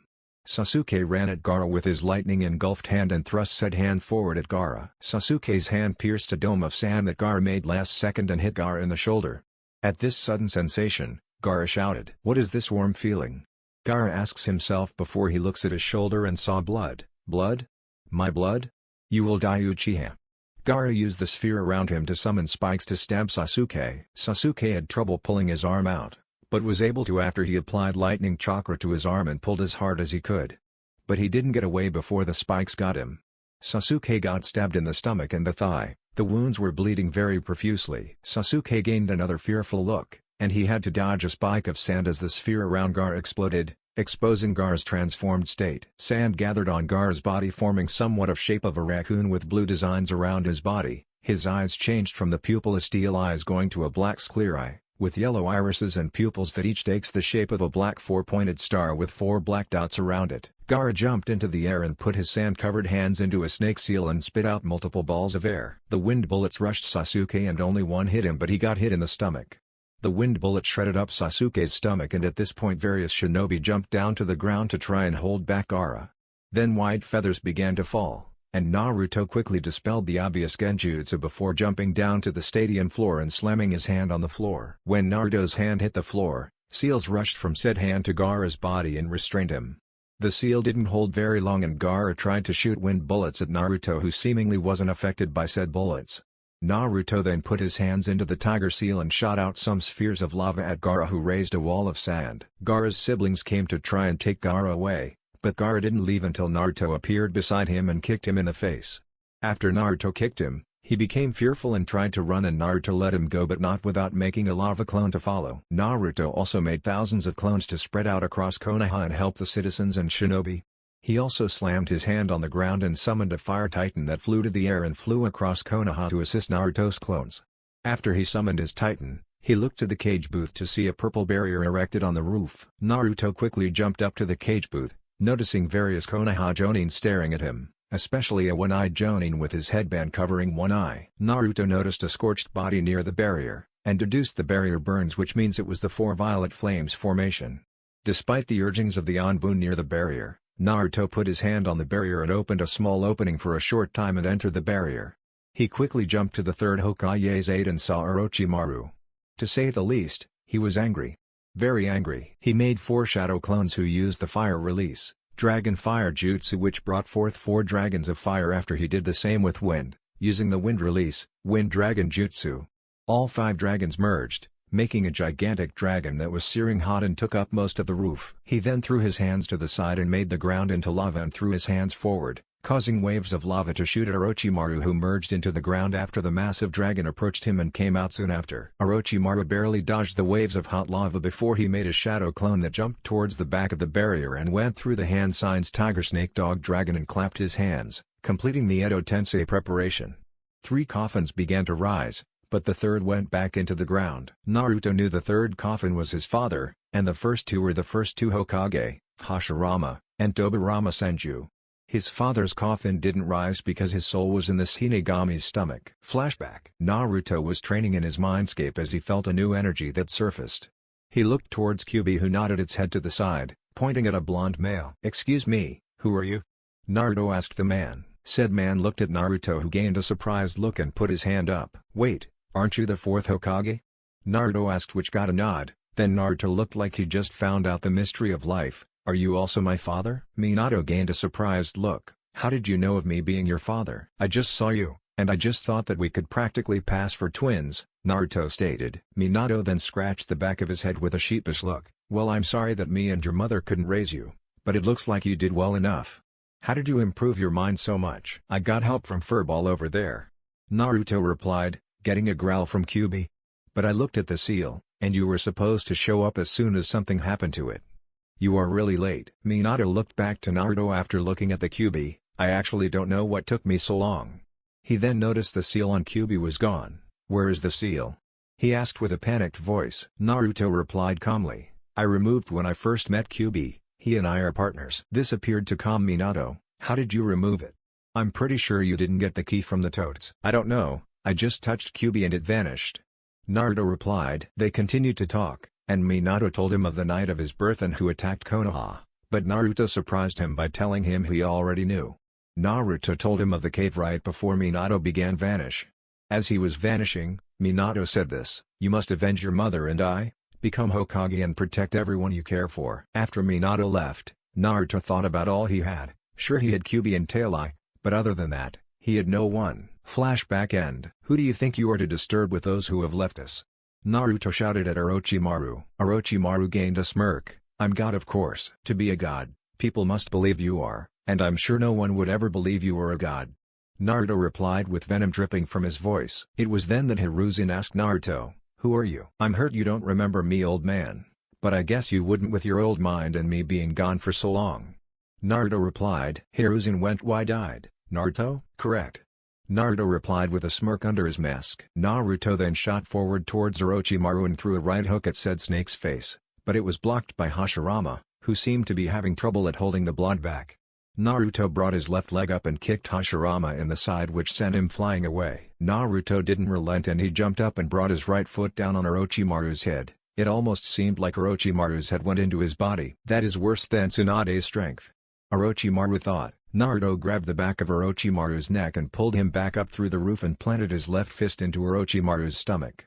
He had to bring up his left shin to block a right kick from Tobirama. Naruto then used the same shin to smash Tobirama's face in. Said Senju went flying like his brother. Speaking of which, Hashirama launched himself towards Naruto and threw a right hook towards the right side of Naruto's face. Naruto released his right hand from Orochimaru's neck and bent to the right, letting Hashirama's fist fly in front of his face, and he kicked Orochimaru in the stomach with his left foot while his right fist found itself in Hashirama's face. The blonde had to jump and rotate backwards to dodge a kunai slash from Tobirama, and afterwards made a fire release, Rasengan, and slammed it into Tobirama's back. Naruto jumped backwards after the Rasengan hit Tobirama and thought of a strategy. He decided to make two shadow clones, each one would deal with each past Hokage while he would fight Orochimaru. His knowledge of the Edo Tensei allowed him to find its weakness, and that was seals. Using seals he could seal away the bodies while the souls are kept in the pure world, or also known as the afterlife. So he made two pieces of chakra conductive paper using yin-yang release, then he used his chakra to write on said slips of papers and he gave one to each clone. After that, each Naruto went to complete their goal. With clone 1, the clone ran at Hashirama, who had his hands in the snake seal and made wood sprout from the ground. The clone expertly dodged each root and reached Hashirama and slapped the seal on Hashirama's armor and kicked him away. He kicked the dead Hokage away because the seal caused a radial effect. It produced an orb of energy that would seal away anything that enters it. After the seal sealed the Hokage, the paper changed into a block of wood, signifying his strongest area of combat. With clone 2, the second clone had an easier time since Tobirama wasn't as powerful as his older brother. Like Hashirama though, Tobirama sent his most powerful element at Naruto, but in this case it was water. The clone easily dodged the water jutsu and reached the second Hokage and slapped the seal onto Tobirama just like the first clone did to Hashirama. Everything that happened to Hashirama happened to Tobirama, and this time the paper turned into a glass container of waves. With the real Naruto rushed Orochimaru, aiming to ending his life once and for all. He appeared behind the snake senate and launched his knee into Orochimaru's back, almost breaking it. He activated his Sharingan and used Kamui and made a clone to go into the Kamui dimension to torture Orochimaru. He slammed his hands on the ground and seals shot towards Orochimaru's followers, and the seals impacted with the barrier blocking their back before the seals burst through and covered the followers and disabled them as Naruto looked around at the followers and sent clones to retrieve them. The blonde Jinchuriki looked toward the forest and saw Shukaku. He made another clone to go assist the other clone fighting Shukaku. He went to go talk to Hiruzen as he pulled back his hood but left his mask up. "I'm back, old man," Naruto stated with a smile that no one could see. "Well, welcome back, my boy," Hiruzen replied as the two gave each other a hug. I mean, who can blame them? It is two people who see each other as family and they haven't seen each other for years. "I fulfilled my promise, I came back when I got powerful," Naruto stated after they separated, getting a nod from Hiruzen, but they were interrupted by the Anbu. "Lord Hokage, are you alright?" The lead Anbu in tan robes asked while kneeling. "Yes, thanks to my friend here," Hiruzen replied, getting the Anbu to look at Naruto. "Who are you?" the Anbu asked. "I'm just a friendly shinobi that showed up at the right time," Naruto replied with a smile, and the others that were around knew he did because both his eyes became upside-down U's, which reminded them of a particular shinobi. Somewhere in Konoha, a masked shinobi sneezed, and had to listen to a fellow shinobi rant about things like hip-eternal rivals and unyouthfulness as he gained a dark cloud above his head and a sweat drop as he thought, "I wonder who is talking about me." Back with Naruto. "I'm gonna go check on the village old man," Naruto stated as he jumped away. "Who was that, Lord Hokage?" the lead Anbu asked. "That there was the hero of our village. Now it was actually his fault, he was the savior," Hiruzen replied, which got the Anbu thinking. "Naruto Uzumaki?" the Anbu asked, getting a nod. Naruto was jumping through the village, seeing his clones cut down Suna shinobi and Sound shinobi, as he also saw his fire titan shoot fire at the shinobi as well. He helped some of his clones by firing off a few jutsu. As he ran through the village, he ran across many Konoha shinobi that looked upon him and the titan in shock. They could tell that the identical mystery shinobi through the village was this man's since they had the same body shape and clothes, but they knew nothing of the fire beast. He even ran across some of the most recent Genin, in particular the Konoha 12 new Genin that just recently graduated, with 3 of them coming from a year before the 9 others. The Genin he came across was Team 10 and 8, he helped the 6 Genin fend off some shinobi, but after he made sure everything was fine, he ran to the forest that Shukaku was in so he could see what was taking so long. He arrived in the forest to see the Uchiha unconscious with his pink-haired teammate against a tree with sand around her. The other teammate was also unconscious on a tree. Third teammate of Team 7 is Sai.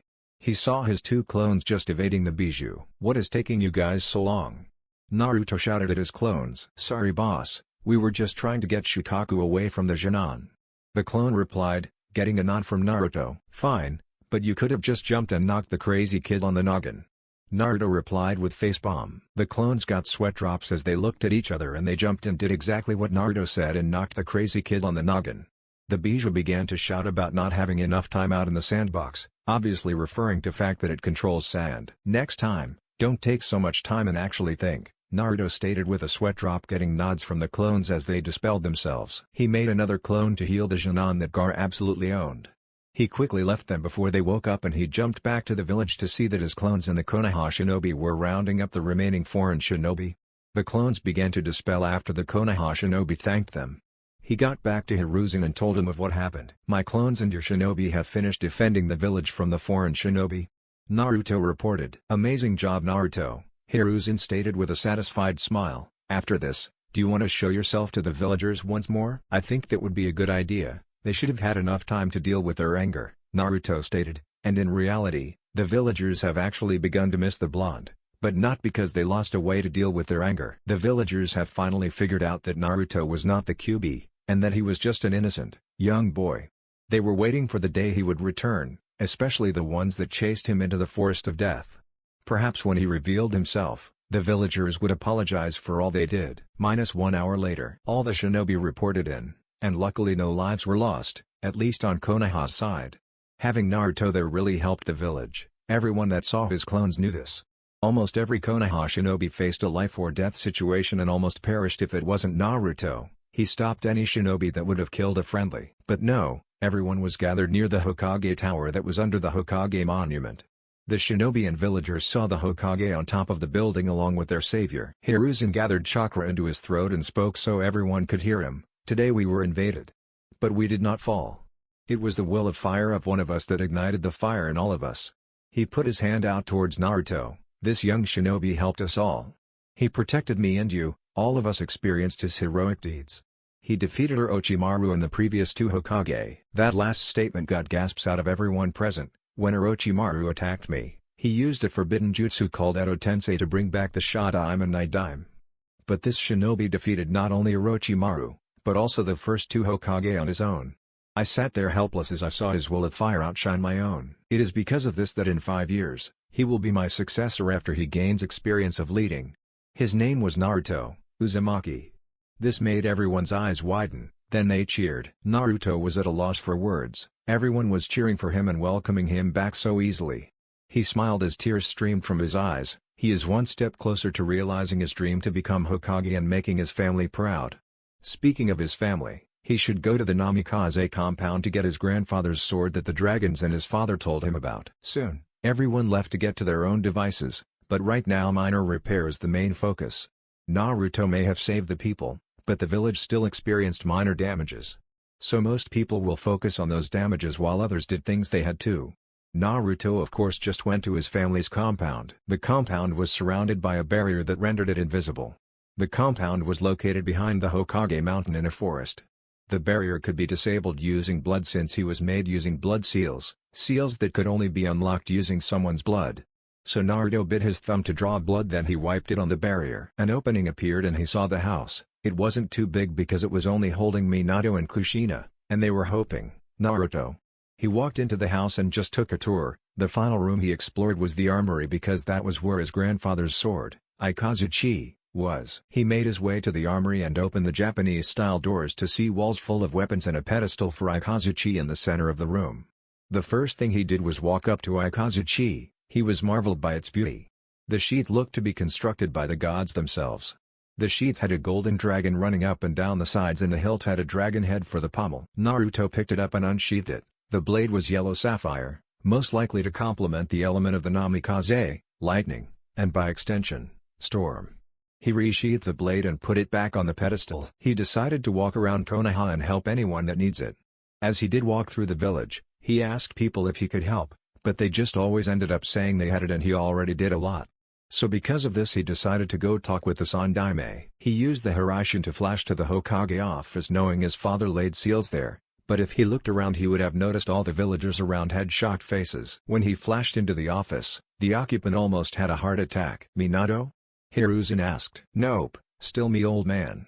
Naruto replied with a laugh, still with his mask on. "You look so much like your father."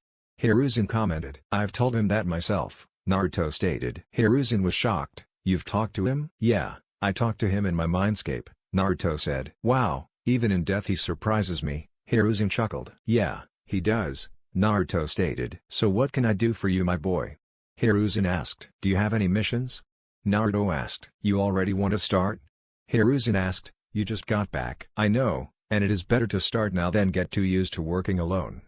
Naruto replied. "True, well, we do have some missions, follow me," Hiruzen stated. Hiruzen took Naruto to the mission assignment room. Naruto looked around for a little bit before Hiruzen spoke. "Here we go," Hiruzen started. "We have some C ranks, B ranks, and A ranks.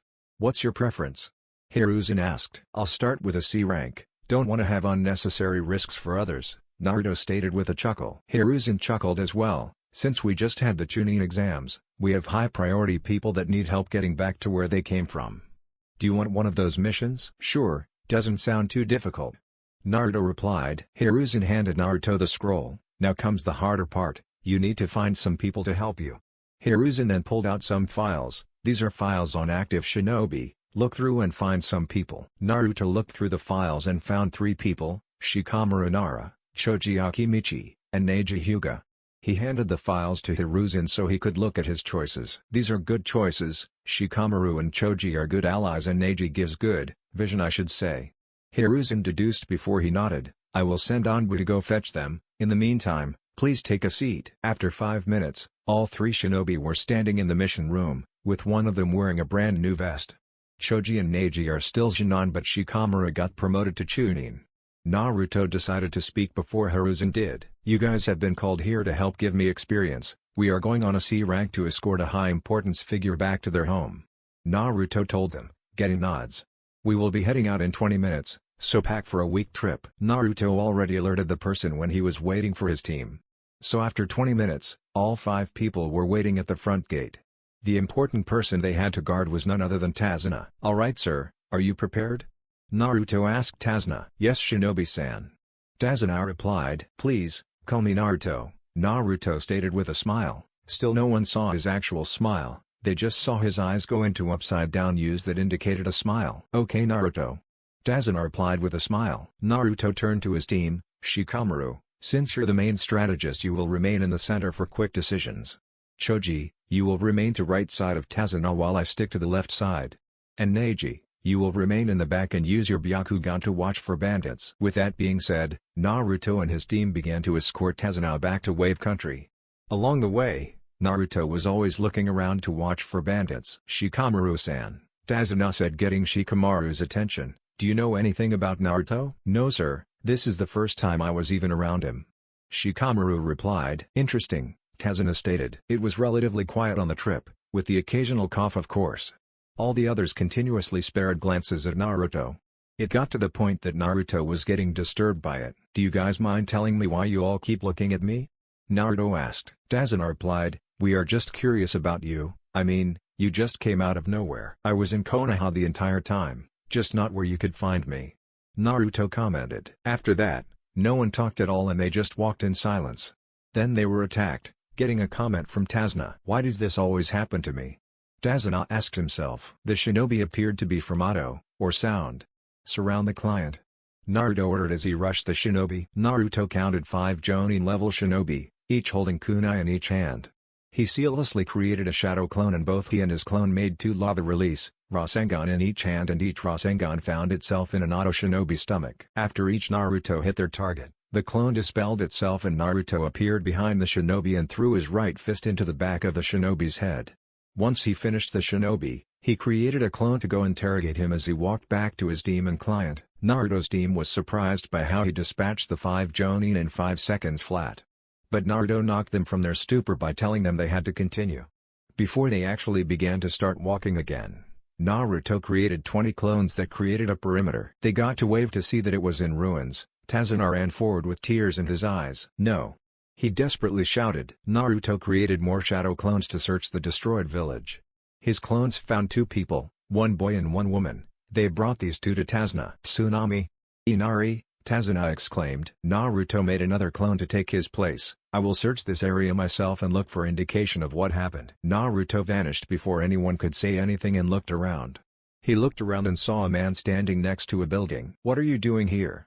Naruto asked the robed man. Said man turned around and Naruto saw his face. "Raiga Kurosuke.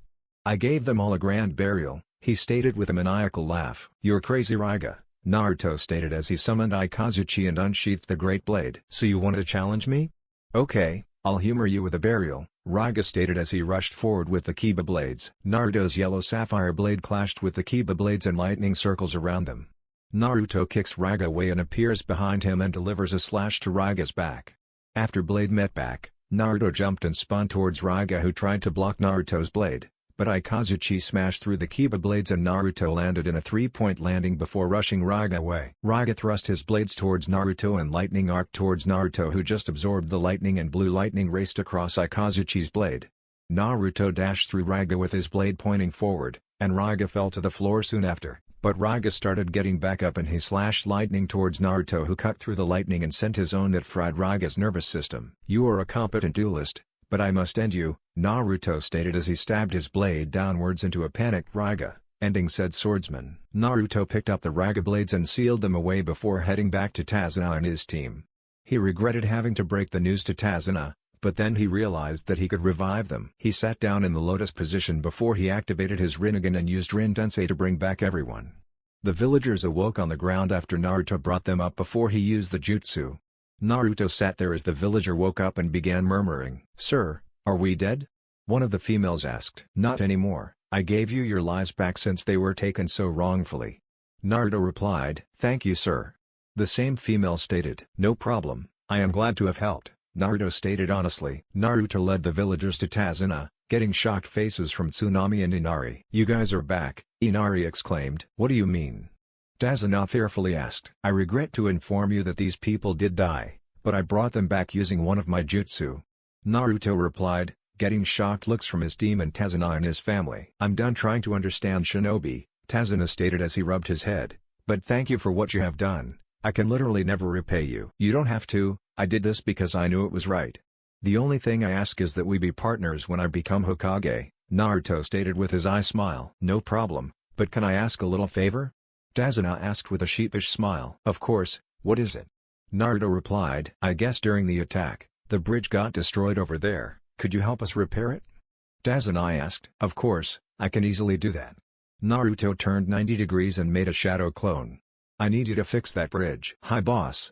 The clone replied before jumping to the bridge and altering his seals before clapping his hands together, and steel seemed to stem from the bridge and replace the destroyed bits and pieces. The clone then changed his seals back and dispelled himself. There you go Tazuna, Naruto stated with his eye smile again. Tazuna said. Naruto-san, Neji stated, I think you broke the client. And after Neji said that statement, Tazuna fell backwards. Naruto continued smiling. It appears I did. Naruto began, you guys can handle him right? Naruto asked the villagers. They all nodded simultaneously. Naruto didn't lose his smile. Great, it appears our mission is done. As Naruto and his team began to walk away, Tsunami called Naruto's name. Naruto-san, do you mind if we name the new bridge after you? Naruto smiled. You are free to do what you want Tsunami-chan.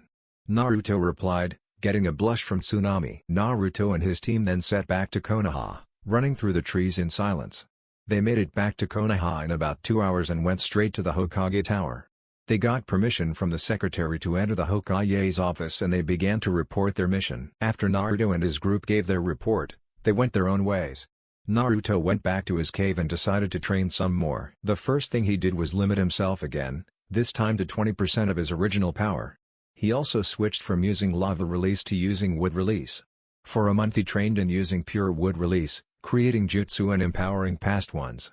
Almost every day Naruto went up to get a mission to increase his standing with the world. Another limit he put on himself was no dojutsu or any other Kekkei Genkai, only using wood release. He also limited every jutsu he knows to one-handed tiger seal. At the moment he is making it taijutsu and kenjutsu style. Standing in the middle of the cave's training ground was Naruto. I forgot to mention that Naruto's hair was as long as Madara's. He then sprang into action when 5 wood clones using 25%, while he is using 20%, power charged him. One clone dropped down on him with their leg, and Naruto grabbed that leg and threw the clone into another and ducked under a right hook. Naruto grabbed the clone's wrist and pulled it down, breaking the clone's elbow and then kicking the clone in the gut.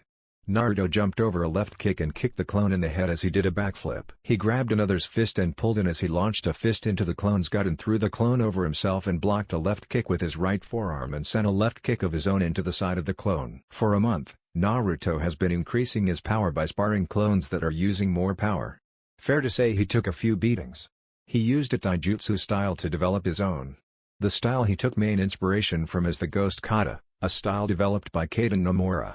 It also uses factors from the Thousand Palm style and the Tiger style. These styles all incorporate ideas using speed from all three, evasion of the Ghost Kata, the quick ending of the Thousand Palm, and combos of the Tiger style. Using these 3 styles, Naruto is basically invincible. After the Chunin exams, Naruto absorbed Shukaku, and he had to work on his chakra control again. I decided on this after I post the last chapter. With the presence of Shukaku, Naruto automatically gained magnet release and control of sand. Gaara didn't die because Naruto replaced Shukaku with a copy of Shukaku's chakra.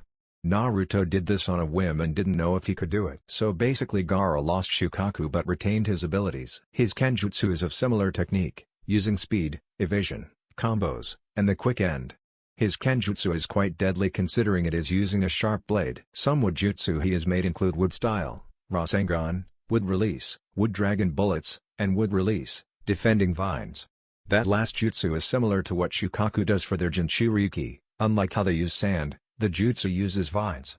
The other jutsu are pretty self-explanatory. The amazing thing is Naruto only has to use half a tiger seal for the last 2, and of course none for the Rasengan. The wood release, Rasengan is just a Rasengan that is made of wood but it releases shards of wood into the target. The greater version, the wood release, Rasen Shuriken, also creates a spiral of wood shards around the giant Rasengan base. After cleaning up the training ground, Naruto went to go get his mission from the Hokage. But before that he went to get some food from the kitchen. Naruto got some large meat from the freezer and cut it into tiny bits. After that he went to get some lettuce and tomatoes along with some shrimp. He cut up the lettuce and tomatoes and cooked the meat and threw them into a bowl and ate it. He got dressed in his attire consisting of a black sleeveless muscle shirt with a black mask connected that covered up to his nose, black onbu pants with onbu boots. He had ikazuchi on his back and his black headband on his left arm. After getting dressed, he went up to the Hokage Tower. When he got there he saw Jiraiya of the Sannin looking out the window. Hiruzen addressed Naruto. "Naruto my boy, this is Jiraiya, my student. You and him are to go find Tsunade so she can become the 5th Hokage. You are a prime candidate, But you must increase your political standing. I understand. When do we go? Naruto asked. Jiraiya responded with a smile. We'll leave in 30 minutes, Naruto. Understood, Jiraiya-sensei. Naruto replied. Naruto used the title sensei, because despite not actually teaching any skills, Jiraiya is testing him for the Hokage position. In 30 minutes, Jiraiya and Naruto were at the gate, getting their papers signed to leave. Before long, both shinobi were on their way to Danzaku town. The last known place Tsunade was seen. After the Chunin exams, Naruto was able to skip all the pain-bearing tests for Jonin and Chunin. He was able to become a Jonin right off the bat. He didn't wear the vest because he didn't find it comfortable, instead he came up with another sign to show his status. On his headband he has carved a circle around the leaf. Jiraiya and Naruto have spent some quality time together as well. They have played some strategy games with Jiraiya getting owned, making said man cry anime tears. Other things include talking about Naruto's family, and just relaxing together. Jiraiya was basically a father to Naruto, despite the fact he was like a father to Minato, so technically Jiraiya is like his grandfather, but Naruto and Jiraiya are more like father and son. You would even think this because of how alike they are.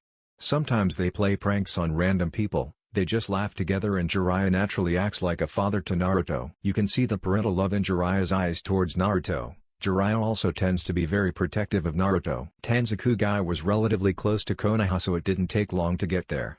Halfway through the trip, Naruto sensed two large chakra signatures, with one almost as large as Shukaku but of course not quite. He disregarded these signatures until they actually did something.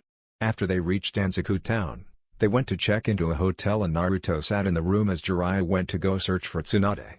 Naruto knew that Jiraiya was actually going to find random girls to get some entertainment. Naruto in the meantime used his sensory to find Tsunade, but sensed the same two signatures from before on the other side of the door.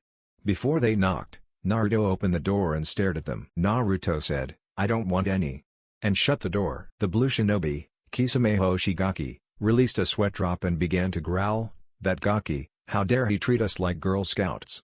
I ought to remove his legs and torture him." Kisame then removed Samata from his back and smashed the door down. Naruto was on the other side of the door, looking at the remains of the door. "You killed the door," he blankly stated, getting sweat drops from Kisame and a larger sweat drop from the already sweat-dropping Itachi. Itachi thought, "How did this happen to me?" "You dumb Gaki, you dismissed us so easily," Kisame shouted, getting a neighboring inhabitant to shout, "Shut up! I'm trying to sleep." The neighbor shouted, "Why are you sleeping in the middle of the day?" Kisame shouted, getting a sweat drop from Naruto. "I was going to ask that." Naruto thought, "Just shut up." The neighbor continued shouting. Kisame growled, "I'm gonna go shank that team." "I thought you guys were here for me?" Naruto stated while raising his hand. "I'll get back to you Gaki, I'm gonna go kill the team." Kisame responded. "Kisame, we can't afford to reveal ourselves," Itachi stated. "But he is going to die." Kisame retorted. "And someone could trace the murder back to us." Itachi responded. Kisame growled again. "Why must you always stop me?" "Because you're troublesome," Itachi stated, getting a sneeze from every Nara in Konoha. Naruto was just laughing in the background, getting a shout from Kisame. "What are you laughing at? You guys are supposed to be intimidating but you guys are clowns," Naruto stated while he laughed then wheezed. Kisame charged Naruto and did a downward slash on Naruto who spun out of the way while still laughing. The shark man growled and did a horizontal slash towards Naruto who ducked, still laughing. Naruto jumped over Samata after Kisame swung at him again, and even sat on Samata, getting a gasp from Kisame. "How are you sitting on Samata?" Kisame asked, while Itachi too was gasping. "I tamed it with my chakra," Naruto stated while still laughing, but was calming down. "You guys really are clowns." Kisame threw Naruto off of Samata and tried to hit Naruto again but Naruto caught Samata in his left hand. "Why do you still try? Samata is used to shred and it is fond of me so it won't shred. Not only are you a clown but you are unintelligent," Naruto stated with a chuckle. Kisame tried to kick Naruto only for Naruto to jump out of the window and land on the ground, tempting the two shinobi to follow him. They did follow Naruto and Naruto led them to the plains around Danzaku. After Naruto stopped, Kisame charged Naruto who ducked under Samata. After Naruto ducked, he sent a right hook towards Kisame's gut and hit connected. After Kisame bent over from the punch, Naruto kicked him in the face with his left foot. After Kisame was kicked Itachi said fire release, great fireball jutsu. Naruto put his right hand into the half-tiger seal and spewed out a large wave of water in the form of water release, great water annihilation and the water met the fire and put it out, The water was at least 3 times bigger than the fireball. Naruto appeared behind Itachi and sent a kick to his face, and Itachi tried to grab Naruto's flying foot, but soon found out it wasn't a good idea because the foot hit Itachi's hand and didn't put up any resistance. Therefore the foot smashed into Itachi's head, almost causing a concussion. Kisame used the water from Naruto's jutsu and used the water release, water shark bullet technique, going through the hand signs tiger ox dragon hare dog bird rat clone seal dragon ram, and made 10 sharks that shot towards Naruto. Said blonde just punched the shark and used the same jutsu using just the half tiger seal. Naruto sent 30 sharks towards Kisame who struggled to dodge the sharks, and ended up getting hit by 20 of the sharks. After the jutsu, Kisame was bleeding from the legs, arms, and chest while Saimata was away from Kisame who tried to get to the sword, but Naruto was faster and grabbed Saimata. Naruto got used to the feeling of Saimata, and dashed towards Kisame and brought the sword down on him and shredded Kisame. The shark man was dead, and Itachi was walking away from the broken trees holding his stomach just to see Kisame get killed. He tried to escape, but Naruto appeared in front of him with Saimata on his back and his fist in Itachi's stomach. Naruto placed his hand on Itachi and placed a paralysis seal on him and a chakra seal on him as well. He altered the seals on his body to activate his Mangekyou Sharingan to put Itachi in his pocket dimension of Kamui. After getting Itachi in his pocket dimension, Naruto locked away his Sharingan, his own, not Itachi's. After a little bit, Jiraiya showed up with concern written on his face. "What happened, Naruto?" "Oh, just a little duel with the Akatsuki," Naruto stated with calmness, while Jiraiya stared at him with wide eyes. "What?" Jiraiya exclaimed, "How did you beat them?" "I just beat them around." Naruto replied, still with indifference. "How can you say that like it is no big deal? They are S-ranked shinobi," Jiraiya shouted. Naruto used his pinky to pick some wax out of his ears. "Can you stop shouting? I have been training since I was 5. "Who has been training you? They couldn't have been human," Jiraiya asked. He is somewhat right. Naruto wasn't really trained by humans, rather by books, Kyuubi, and the progenitors of chakra. "That is for me to know, and no one else to." Jiraiya pouted. "Why won't you tell me?" Naruto crossed his arms. "Classified info." Jiraiya chuckled. "Okay then, let's get back to the hotel." When they got to the room, Jiraiya saw the broken door and broken window. Naruto stated with a chuckle, "Don't ask." Jiraiya chuckled as well until Naruto put his hand in the half-tiger seal and a new door was made, and when Naruto put his hand where the window would be and the window was fixed. "What was that?" Jiraiya shouted. The neighbor shouted again, "For the love of Kami, shut up." "Who was that?" Jiraiya asked. "Grumpy neighbor." Naruto replied. "And that was wood release and Fuin Jutsu, you should know it." Wood art release?" Jiraiya asked. "Yup." Naruto replied without hesitation. "And I don't feel like explaining how I have it." "Okay then." Jiraiya began before Naruto interrupted him. "I found Tsunade," Naruto stated, getting another gasp. "What?" Jiraiya asked. "She is gambling." Naruto stopped to point. "Where?" "Over there to be precise." "How do you know?" Jiraiya asked. "Sensory." Naruto simply replied. Jiraiya was done being prepared. What was next? The Sharingan? The Rinnegan? Little does he know he is right. They both went to the casino to find her, and didn't take too long since there was a loud explosion and a large variety of profanity. Naruto looked to Jiraiya who shook his head. They went to the area of destruction and found a blonde female with a green haori. Along with her was a woman with a dark blue robe holding a pig with a worried look and sweat drop. "That is totally her," Jiraiya stated while holding his forehead with his right hand. Naruto sweat drop as he looked at her. "That is one of the Sannin? I guess I shouldn't be surprised." He looked at Jiraiya. "You are a pervert. Orochimaru is a pedophile, and I guess it is only right the big three have a light-tempered gambler." Jiraiya looked at Naruto. "You know, that big mouth of yours will be the death of you." "I don't plan on dying anytime soon." Naruto replied with a shrug. Jiraiya shook his head and went over to Tsunade. "Are you going to pay for that?" "Tsunade Heim?" Jiraiya? Tsunade asked with a shocked look. "How did you find me?" Jiraiya just responded by pointing his thumb over his shoulder to Naruto. Tsunade just scoffed. "How did a child like him find me?" Jiraiya responded with, "I'll have you know, he defeated 2 S-ranked shinobi." "Him?"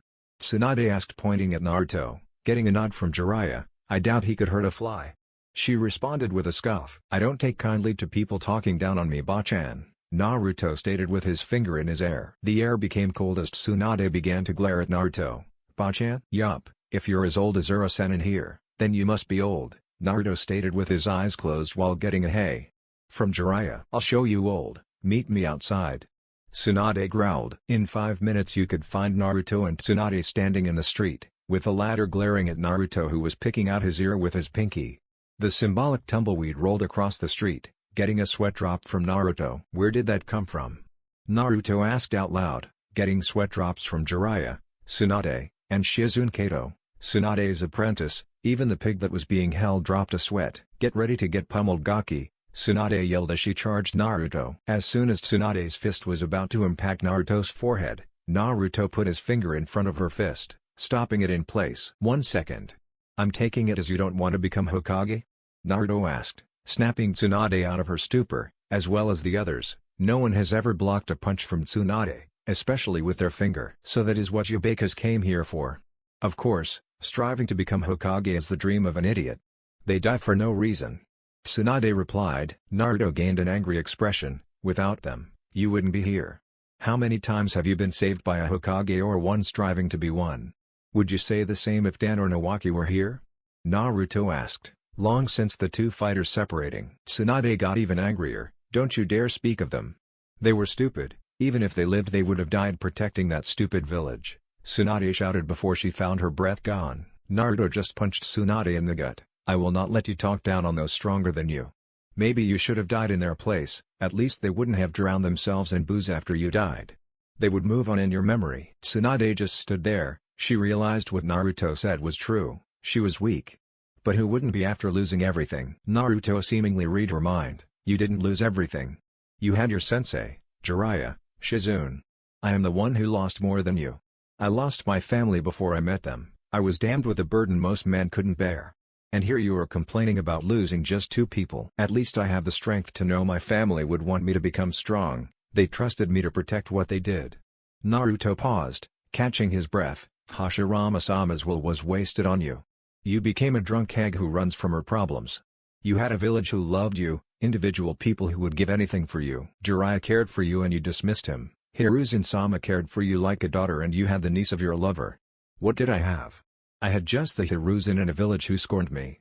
I didn't meet Jiraiya-sensei until just recently." Tsunade couldn't do anything but sit there and reflect on what Naruto said. He was right. She ran from all her problems and didn't look back. Her grandfather would be disappointed in her. She was known as the Princess of Konoha and she just thought she had nothing when she actually had everything. "Now fight me. That is what we came out here for," Naruto stated while getting into the Shukaku style, with his legs slightly bent and his right arm close to the chest and his left arm slightly extended. Tsunade seemed to be rejuvenated and jumped to her feet and got into a basic brawling stance. She launched herself at Naruto and brought her right leg down on him. Naruto caught her right leg and brought his right elbow down on her shin, nearly breaking it, after which he threw her to the side. She got up and nursed her shin before Naruto jumped at her himself and brought her hands up to block Naruto's right leg, but she quickly learned it was a bad idea. Naruto's strength was like 20 clones of her combined, maybe more. Her blocking the kick nearly broke both her arms, if they didn't already break her arms, but the least she could say was she could not feel her arms. Naruto jumped at her again and slightly jumped and brought his right foot down in a diagonal kick. Tsunade ducked under the kick before trying to punch Naruto, but Naruto vanished before she could and she felt his fist slam into her back. Tsunade found herself all the way down the street, and had extreme trouble getting up. Naruto began walking towards her and she got to her knees. When Naruto was near, she began talking. "I apologize for everything. You were right, I was acting like a spoiled brat and I disregarded everything I had." Tsunade said this as she looked at Naruto's feet. "I will come back to become Hokage, and I will perform to the best of my ability. Despite knowing you outpower me easily, I can tell Hiruzen-sensei is only doing this because you require something else before you become Hokage." She reached into her shirt. "I want you to have this necklace, you deserve it. I accept your apology, though I admit I came across too harsh. I'm glad you will be coming back to serve the village once more." Naruto replied with a smile and grabbed the green crystal that she handed to him. "Well, let's get back to Konoha. Shizune," she shouted to Shizune who approached her, "get our stuff together, we are going to Konoha." All 4 shinobi and Pig were on their way back to the strongest shinobi village for one of them to become Hokage, and sadly it is not the Pig. It took them about 3 hours to get back by going at a shinobi's pace. As they walked through the village gates, people began murmuring various things.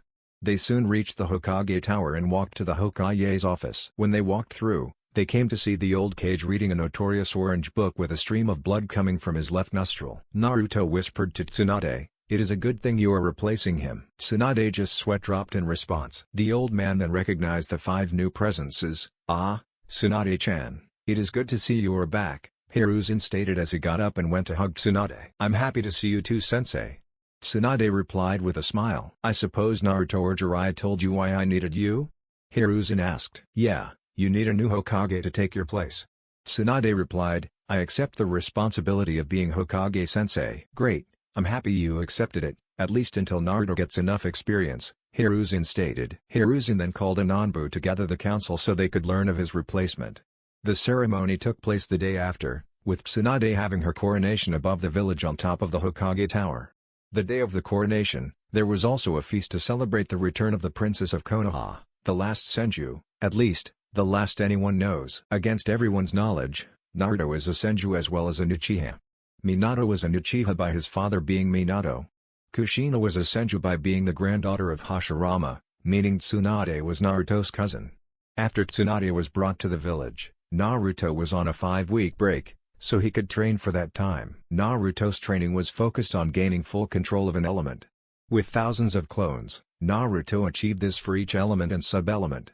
By the last day of the 5 weeks, Naruto mastered each element he knew to a degree that he didn't even need hand seals and could just control the element he wanted. His mastery of the elements allowed for ingenuity and quick techniques. Naruto didn't even really need jutsu, he could just recreate the jutsu by molding the element into whatever the jutsu is. This also allowed for a lower level of nintaijutsu. Opposed to true to nintaijutsu, Naruto just used the element to follow his movements. Nintaijutsu is used by coating the body in the element, but Naruto was on his way to receive a new mission. He arrived to see Tsunade behind the desk with steam coming from her ears. "This cursed paperwork," Tsunade shouted as she smashed the desk. "Wrong time?" Naruto asked. Tsunade looked up and released a sweat drop. "No, actually, I'm glad you're here. I need you to go on a mission to the land of snow." "Who am I going with?" Naruto asked. "Your partners include Jonin Kakashi Hitake, and Jinan Sasuke Uchiha and Sakura Haruno." Tsunade answered. "Understood, Hokage-sama. When do we leave?" Naruto asked. "Jonin, Sakura and Sasuke are watching a movie due to a prerequisite to the mission. After that Jonin Kakashi will meet up with them, you are to meet with them as well and finish the movie with them." Tsunade answered once more. "Hi," Naruto stated as he kneeled and vanished. He got to the movie theater and he was told to watch the movie with actress Yuki Fujikaze. In the viewing room, he found the Jinan sitting on the ceiling. He decided to walk up the wall to meet them. He sat down behind them and got their attention with a "hey." Both Jinan were surprised by the sudden voice behind them and looked behind them to see Naruto. Sakura whispered first, "Aren't you the one who saved us from Gaara?" Naruto noticed Sasuke's scowl and replied, "Yes, I was told I was to go on this mission with you too." "Were you told anything more than us?" Sakura asked. "We have to defend that actress there." Naruto pointed to the screen at Princess Gale. "Really?" Sakura excitedly asked. "Yup, that is why we had to watch this, to get ready for her. We have to defend her in the land of snow." Naruto replied. Sakura was practically glowing at this statement and Sasuke spoke up. "This mission is stupid." Naruto raised a brow. "Perhaps, but aren't D-ranks stupid as well?" Naruto asked. Sasuke chuckled. "You got that right." Sakura then got curious. "Are you new here?" Naruto informed her. "Naruto, I haven't seen you before the Chunin exams." Sakura finished. Naruto smirked. "I've lived in a village all my life, but I just lived in the darkness." Sasuke then got curious. "What do you mean?" "I didn't live within the village, rather, on the outside you may say. I don't prefer to tell where exactly." Naruto replied, noticing the scowl of Sasuke. "Why don't we introduce ourselves since we are just meeting you?"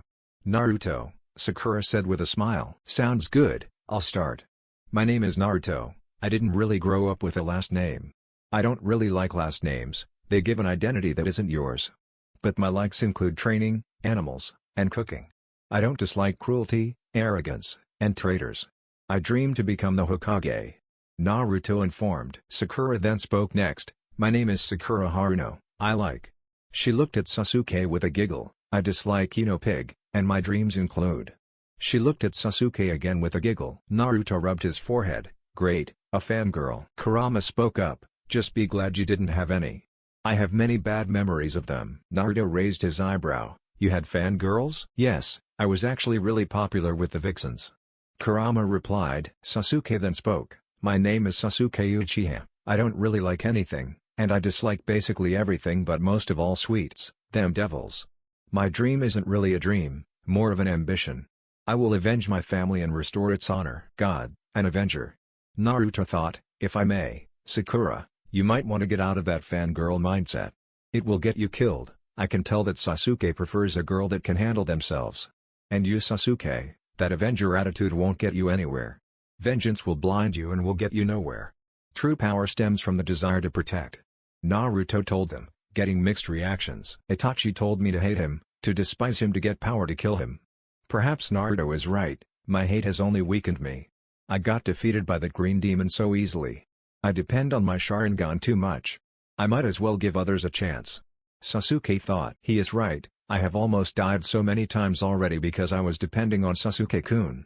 I need to prove I don't need others to save me. Sakura thought. Naruto then thought to himself, great, I have steered them off their paths into a better one. Thank you Naruto-san, you are right. I can't depend on others to save me all the time. Sakura told him. Sasuke sighed, you are right, I can tell on my path that I was following that I would have died. Naruto smiled, I'm glad you see. Now let's continue the movie. After the movie was finished, they left the theater and sat outside next to a poster advertising the movie they just watched. They sat there for at least an hour before Sakura spoke up. I am still not used to Sensei's tardiness, Sakura said as she rubbed her face. If there is one thing I know about the man is that he is tardy but really cares for his allies, Naruto said as he read his book. Both Shinin were eerily reminded of their sensei as they looked at Naruto. What are you reading Naruto-san? Sakura asked as she didn't recognize the book. Just a book I wrote based on the theory of chakra natures, I am just reading over it and revising. Naruto replied as he found a mistake and corrected it. Sasuke raised his eyebrow, but isn't there already books on that? Of course, where do you think I learned from? Naruto asked, I'm just making my own book, it goes into complete detail. Like how it feels, what each does, how they interact with one another. You speak as if you can use each nature, but you couldn't be at least my age. Sasuke retorted. I trained all my life to master all aspects of the shinobi arts. I know practically everything. Also, you'll find many people who are younger than you and also stronger. Naruto replied, still not looking up from his book. Sasuke looked to be in conflict. Do you mind giving me some pointers in fire release? He asked. I don't mind, it is actually one of my favorite natures. What do you have issues with? Naruto replied then asked. I don't really have the control I would like. My control usually slips as I use the jutsu, Sasuke stated, seemingly aggravated as he confessed his weakness. Did your father ever have you train in your affinity or did he just have you do the jutsu? Naruto asked. He just taught the jutsu, Sasuke replied slowly and was about to ask how he knew his dad trained him. I know your father trained you because you are the son of Fugaku Uchiha, leader of the military police, one of the few Mangekyo holders, clan head of the Uchiha. It is only common sense that he trained you in something. Naruto replied, getting wide eyes from Sasuke and a confused look from Sakura. Sakura was about to speak but was interrupted by Sasuke. How do you know my father had a Mangekyo? You'll come to know I know a lot. Naruto replied, not going into detail, but a way to train your affinity is to practice transferring the properties of your chakra into objects such as leaves, he said as he caught a leaf and burned it. How did you do that? Sasuke asked. I converted my chakra into fire chakra and transferred it into the leaf, he replied as he caught yet another leaf and handed it to Sasuke. Here, you try.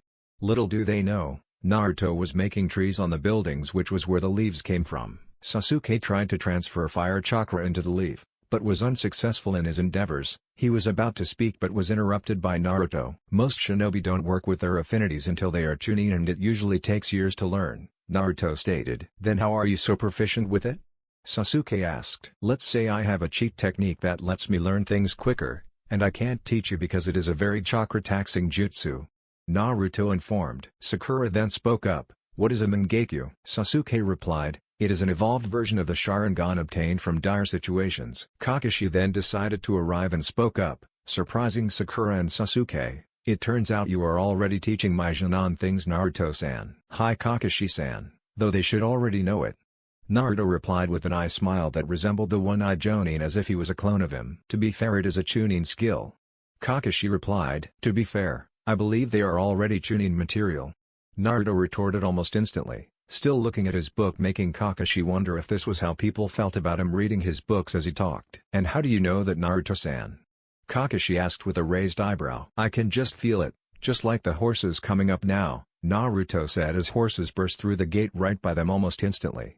"And there is our mission," he said as he got up from the box he was sitting on and he put his book away. The 4 shinobi followed the 20-something horses with Naruto jumping to the front next to actress Yuki Fujikaze. He ran next the actress for at least 5 minutes until the female noticed Naruto smiling at her. "Hello ma'am, it appears you are running. Do you require assistance?" Naruto asked, freaking the lady out. "Who are you?" Yuki asked while looking at him skeptically. "Naruto, but the real question is why are you hiding your real name?" Naruto whispered to her after getting closer, shocking her. "What do you mean?" "My name is Yuki Fujikaze," she replied. Naruto kept his eye smile. "I can tell you're lying." Your hands began to shake along with your left upper eyelid.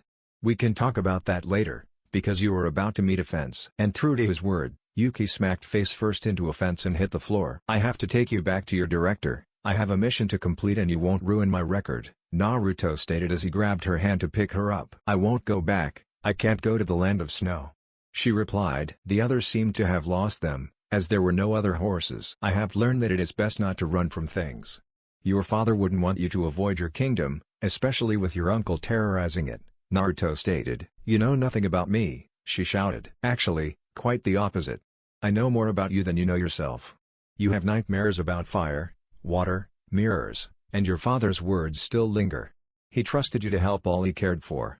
Would you really lay all that to waste because of your own fears? Your people are suffering, your uncle is hurting your kingdom and people." Naruto replied, "Now, Koyuki Kazana." Naruto extended his hand. "Let me help you relieve your nightmares and overcome this obstacle," he said with a smile hidden under his mask. Koyuki began to cry. "Okay, you're right, I have been running from my fears. But no longer, I will confront this, but only if you help me." She began to open up to the blonde because he only spoke truths and he only radiated a caring feeling. He made her feel as if everything was alright, and maybe it would be. "As long as I live, I will help you because I promise. And I never break my promises because that is my ninja way." Naruto replied with his hand extended and his thumb in the air and a smile on his face, and Koyuki noticed his mask was down and she could see that he really did want to help her. She then hugged the blonde and his head was consequently shoved into the valley known as her breasts, basically suffocating the blonde, and she seemingly noticed and pulled away. "I'm so sorry Naruto-kun," she squeaked out. "It's okay Koyuki-chan," he replied with a smile on his face, laughing inside at her blush. Naruto then led Koyuki to his team and they took her to the set that the director was in. And they saw they were packing up to move the stuff onto a boat. Kakashi was talking with the director as Naruto was speaking with Koyuki. Sasuke and Sakura were just sitting in chairs, not knowing what to do. At some point 3 other actors walked up to just talk as well. Sakura then fangirled at the sight of one of the actors, Mishi, who plays Asuki Kuro in the Princess Gale movies, although she quickly regained her composure to not get embarrassed in front of Sasuke-kun. Some habits die hard. After everything was packed up, everyone got onto the boat and got some rest.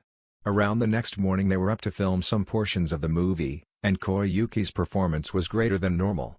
This was most likely caused by Naruto's talk with her. She seems to be able to display emotions even greater, and didn't need to use eye drops like she usually had to. Everyone on the set was stunned by her performance, except Naruto anyways. He was just smiling under his mask.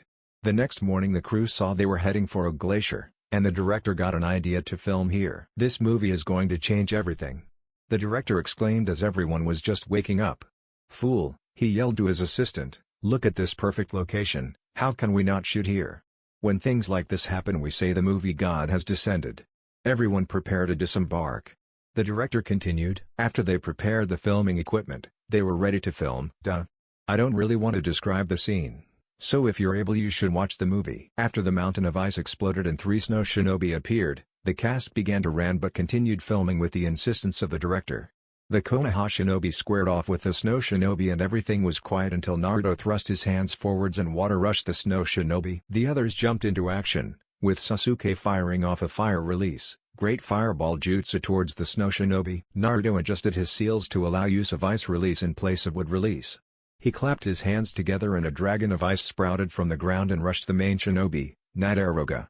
Halfway on its course to Nadair, 2 smaller dragons split off and rushed the other snow shinobi. All 3 snow shinobi were surprised to see an ice release jutsu, a real one. The ones they used were knockoffs and they knew this. But they were being attacked by a real ice release jutsu. Nadair dodged the dragon after him, but his partners weren't so fortunate and they were both hit in the center of their chest. Naruto used an ice sunshine and appeared behind Nader and poked his shoulder, and Nader turned just to be hit square in the face. Nader felt like he was hit by a bijou. After Naruto hit Nader, said Snow Shinobi flew into Kakashi's fist and Naruto was in the air ready to drop kick him. Naruto saw Sakura was grabbed by Nader's big teammate's gauntlet, and thought that it would be a good addition to his collection. Our blonde appeared next to Mizore, the big teammate, and threw a fair right fist into Mizore's ribs, making the big man spit up blood. After the punch, Naruto grabbed the cable that was retracting back to the gauntlet and begun spinning Mizore before he slammed the man into the ground. After he wedged the man into the ground, he yanked the gauntlet from Mizore's arm. He looked to Sasuke had defeated the female teammate. As he looked around, he got the feeling he had to kick backwards, and he followed his instincts considering they were always right. Naruto's foot was implanted into Mizore's gut with Mizore's fist just above his head. Naruto grabbed the extended limb and threw the man into the ocean. "You okay, Sakura-chan?"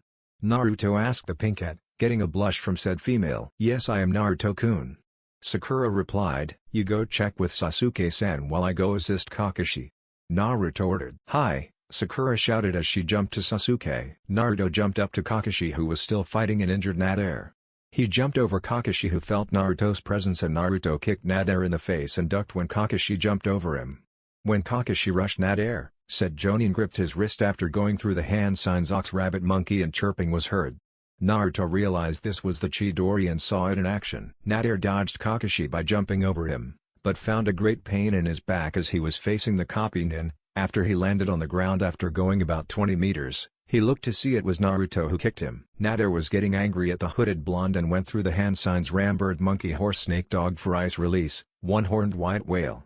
The giant white whale was descending upon the shinobi and Naruto jumped to meet it, and he grabbed its singular horn and tossed it away, shocking everyone there. He just tossed that giant whale like it was nothing, was the common thought of everyone there. Naruto hit the ground and clapped his hands together and snow circled Nader as ice crawled up Nader's legs.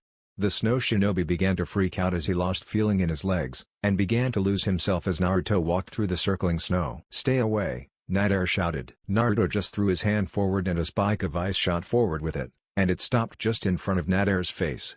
"Tell me what Dodo plans to do," Naruto commanded, leaving no room to argue. "He wants to take the hex crystal from Princess Koyuki." Nader replied without hesitation. "Does he have any more of you guys?" Naruto asked, getting a nod. "We are the only ones he uses." Nader responded. "Good job. Now was that really that hard?" Naruto asked as he raised his hand and a block of ice knocked out Nader. Naruto removed the ice from Nader's feet and bound the man before sealing him in a stasis seal. Naruto and his team joined the crew on the boat and they began to sail to the land of snow. Dark room. In a dark room, Mizore and his female teammate, Fubuki, were reporting to their leader, Dodo. Dodo was noticeably angered, as he was throwing things away. Dodo was just told his top shinobi was captured and told the enemy his plans.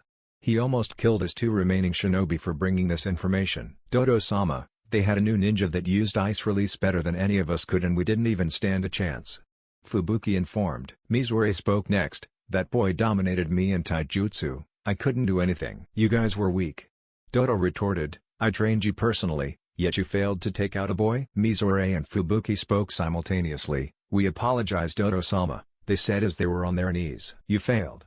I will deal with this pest myself," Dodo said as he left to get suited up. Back with Naruto and Ko. Naruto was talking with Koyuki in her room about the hex crystal and Koyuki just handed it to him. Naruto inspected the crystal, and noticed something about it. "I believe this isn't just a crystal, I believe it is a power source. Perhaps to some sort of generator." Naruto thought out loud. Koyuki's eyes widened. "That makes sense. I remember my father speaking about a generator that would bring back spring. Perhaps we'll find the generator on our journey." Naruto replied with a smile. "Maybe." Koyuki replied. Naruto and Koyuki then felt an explosion, and they went to some place on the train they could see what happened. They saw that part of the train was derailed and an army of men were rushing down a hill with weapons drawn and large shuriken flying overhead. Naruto jumped out of the train and threw his hands into the air and a wall of ice rose with his arms. He created 2 ice shadow clones, and ordered them to rush the army. He rushed along with his clones and was using fire jutsu left and right, and Sasuke was staring in astonishment. He now knew he made the right choice asking for help. Naruto then felt a presence charge Koyuki and Koyuki's chakra signature was beginning to fade. As he ran to the train he saw some people armed with weapons, led by Sandayu Asama, Koyuki's advisor and secret servant of her family. Naruto made it to the train and saw Dodo holding Koyuki over his shoulder and the man was boarding an airship. Naruto ran after Dodo and boarded the fleeing ship. The blonde jumped and landed on the airship while sticking on with chakra. He quickly made his way to the room where he felt Dodo's signature and found the man and Koyuki tied up. "Is that how you do things here? Kidnapping females?" Naruto asked with a glare. "How did you get on here, boy?" Dodo asked, with the samurai in the room pointing their swords at Naruto. "That's beside the point, I am here to get Koyuki," Naruto replied while raising his hands, and the samurai began to grip their throats. "It is an amazing how many things you can do with blood while it is in the body," Naruto stated. Naruto had altered his seals to allow use of blood release as well as ice release. "How are you doing that, boy?" Dodo asked, seemingly freaked out. "That is for me to know and for you not to, old man," Naruto replied with a smirk under his mask. "I'm not an old man," Dodo shouted. "Yes, you are, old man. Look at you. You have wrinkles," Naruto stated as he dismissively waved his hand. "Why you?" Dodo shouted as he charged Naruto. Lesson 1 for Shinobi, don't fall prey to your emotions. Also Lesson 2, don't underestimate shinobi younger than you, Naruto stated as Dodo got right in front of him with his fist extended. Naruto bent backwards under the fist and brought his right leg up and wedged it into Dodo's gut, making the man spit blood. After Naruto released his leg, he jumped and threw yet another kick towards Dodo's face and it hit right in his mouth. Dodo fell backwards and spit more blood out as well as few teeth. He got angry again and pulled out a tando and charged Naruto. Naruto pulled out his own sword that he made while training, just imagine Sasuke's sword, and blocked Dodo's strike with a horizontal block. He released the blade lock and swung his sword at Dodo's gut, creating a deep cut in Dodo's abdomen. "And you called your shinobi weak? It only makes sense they were because you were," Naruto said as he looked away from Dodo. "Arg!" Dodo shouted and charged Naruto again. But this time Naruto put away his sword and smacked Dodo's hand away before launching a palm strike full of ice chakra right into Dodo's chest. The ice chakra began to freeze Dodo's chest and he began to freak out. "Stop shouting, you pansy," Naruto calmly said while he walked to Dodo. "You damn boy," Dodo shouted. "You going to do anything about it?" Naruto asked with a smile. Dodo tried to get up only to get kicked where he was froze, shattering his chest where his heart was. Dodo was now dead and heartless. Koyuki couldn't find any words for what just happened. "I told you I would protect you, Koyuki-chan," Naruto said after he pulled down his mask so she could see his smile. Koyuki began to shed tears and hugged Naruto as soon as she was free. "Thank you, Naruto-kun. I thought I was going to die." "Not on my watch," Naruto replied, still with his smile. They sat in each other's arms while Koyuki cried and Naruto comforted her. "We should get going, we don't want to worry everyone," Naruto said as he rose and reached his hand out while his other hand pulled up his mask. After Koyuki got up, Naruto picked her up bridal style and ran to the back of the airship and jumped off onto the ground before running in the direction of the train. When they got there, they saw the train was blocked by stones, and the samurai that charged Dodo's forces were on the ground, dead. They noticed one person in particular, Sandayu Asama. Koyuki began to cry at this sight, and Naruto placed her down as he walked to Sandayu and noticed he was still alive. "Hello Naruto-san, thanks for saving Princess Koyuki," Sandayu said. "Please protect her, since I can't do it anymore." "Don't speak like that, old man. Shinobi aren't only good for destruction. We can also heal," Naruto said as his hands began to glow green and he placed his hands over Sandayu. Sandayu could feel his life restoring and he could breathe again. "Thank you again, Naruto-san. I thought I was going to die." "Well, the lesson of this is to not underestimate shinobi," Naruto said with a smile. "Definitely, Naruto-san," Sandayu replied with a smile. Naruto and the crew then continued on their way after Naruto moved the stone out of his way to the surprise of his team. They continued to film along the way, and Koyuki enjoyed her experience and went with Sandayu and Naruto to the generator her father built. Naruto told her to put the crystal in a slot that came up as soon as Naruto said that. When the crystal was placed in the slot, a screen appeared and the screen showed Koyuki's father speaking to her. After her father finished speaking, the generator began to glow before releasing a wave of energy and the snow began to melt when the energy passed over it. As this happened, Naruto placed his hand on Koyuki's shoulder and she placed her hand on top of his. They sat like that for a minute before she hugged Naruto as close to her as possible. Naruto's training has made him taller as well, just to say. He is about 5 feet 6 inches and I'm going to say Koyuki is about 5 feet 5 inches. Koyuki released him for a smile while before she closed the distance between their faces and connected their lips. Naruto at first was surprised, but just followed the flow. They separated once more and just continued hugging for 5 more minutes.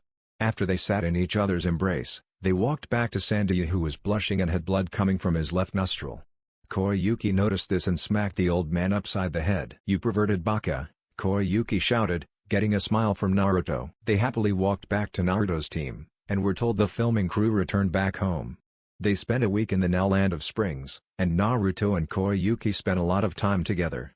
When the week was over, Naruto reluctantly separated from Koyuki but told her he would visit when he could. Naruto and his team were now boarding a boat to get back to the Land of Fire to report in. After Naruto and his team reported in, he decided to go train, but Sasuke wanted to talk with him. "Could you train me in fire release, Naruto-san?" Sasuke asked, rather calm with the request. "Of course, do you have somewhere you train?" Naruto asked. "Yeah, I still train in the Uchiha compound." Sasuke replied. "Well, let's go, Sasuke-san." Naruto replied. They walked to the Uchiha compound and talked very little on the way. Once they arrived at the compound, they walked straight to the training grounds. "So how far did you make it with the leaf?" Naruto asked. "I was able to burn the center a little." Sasuke replied. "Let me see." Naruto told him as he caught a leaf. Sasuke held the leaf between his hands and began channeling fire chakra to his hands. After about 2 minutes, Sasuke felt the leaf burn slightly and showed the leaf. "Okay, I want you to activate your Sharingan and observe my chakra," Naruto told Sasuke as he picked up a leaf and slowly channeled his fire chakra to the leaf. Sasuke saw that Naruto's silver chakra became red and radiated heat. "Why is your chakra silver?" Sasuke asked. "Just an incident when I was younger," Naruto replied as he showed Sasuke the ashes of the leaf. "Now try again, and do exactly what I did." The Uchiha tried again and grabbed a leaf and focused on his chakra. He imagined his chakra gaining heat and turning red in tint. He then imagined that chakra going into the leaf, transferring the properties. Within 5 minutes, Sasuke checked between his hands to see the ashes of the leaf. He looked up to Naruto with a smile. "I did it," Sasuke exclaimed before regaining his composure. "Yes, you did. Now I want you to try and use a fire jutsu," Naruto ordered Sasuke. Sasuke nodded and turned to the water and decided to do the fire release, Great Fireball Jutsu, and went through the hand signs horse tiger or snake ram monkey boar horse tiger and put his hand to his mouth and expelled a giant ball of fire. Sasuke was surprised by the fireball. "I have never made a fireball that large." "It is because you properly know how to control the fire now," Naruto informed before demonstrating his control of fire by spitting out a fireball 4 times the size of Sasuke's. Sasuke's jaw dropped. "Who taught you?" Sasuke asked. "Books, lots of books," Naruto stated, holding back the info of his students. "I've never known someone to do so much just from books," Sasuke stated with wide eyes. "Well, now you do. Now, I have to go train myself. In the meantime, you should keep training your fire techniques and maybe one day I'll spar you," Naruto stated with his eye smile. "I'll be looking forward to it," Sasuke replied with a smile. Naruto waved his index and middle finger and vanished. He appeared in his cave and went to his training ground. He altered his seals to allow use of storm release, and removing use of wood release and blood release. He was going to train in his father's bloodline now since he has neglected it for a while.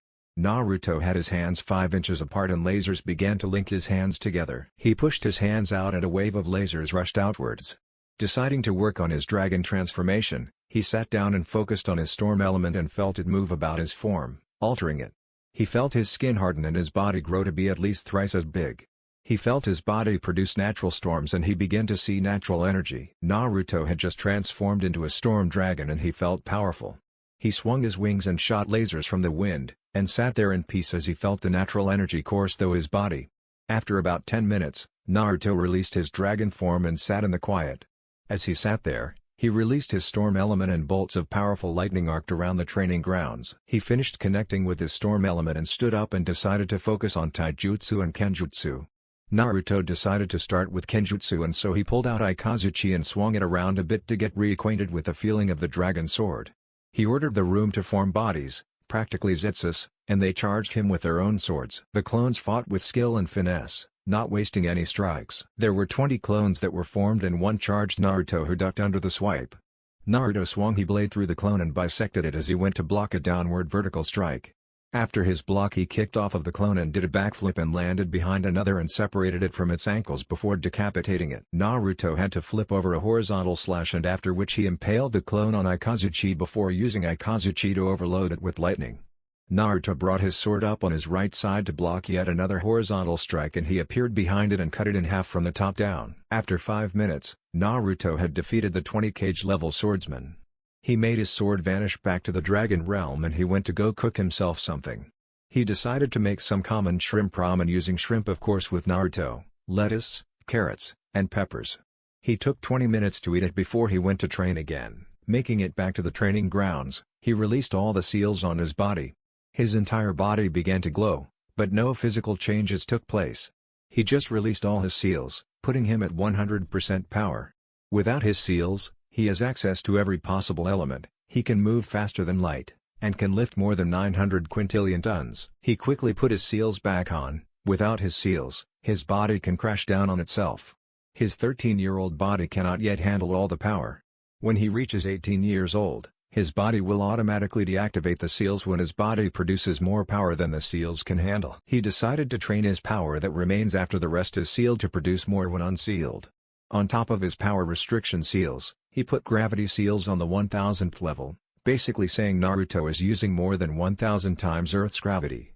On top of the gravity seals, he put pain seals that simulate pain to train his pain receptors and increase his pain resistance. The last seal he put on himself was the chakra disruption seal to increase chakra control. The entire day, Naruto trained to the bone.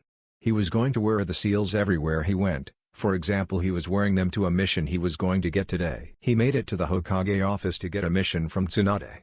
Today, Naruto, you will be going to the Star Village.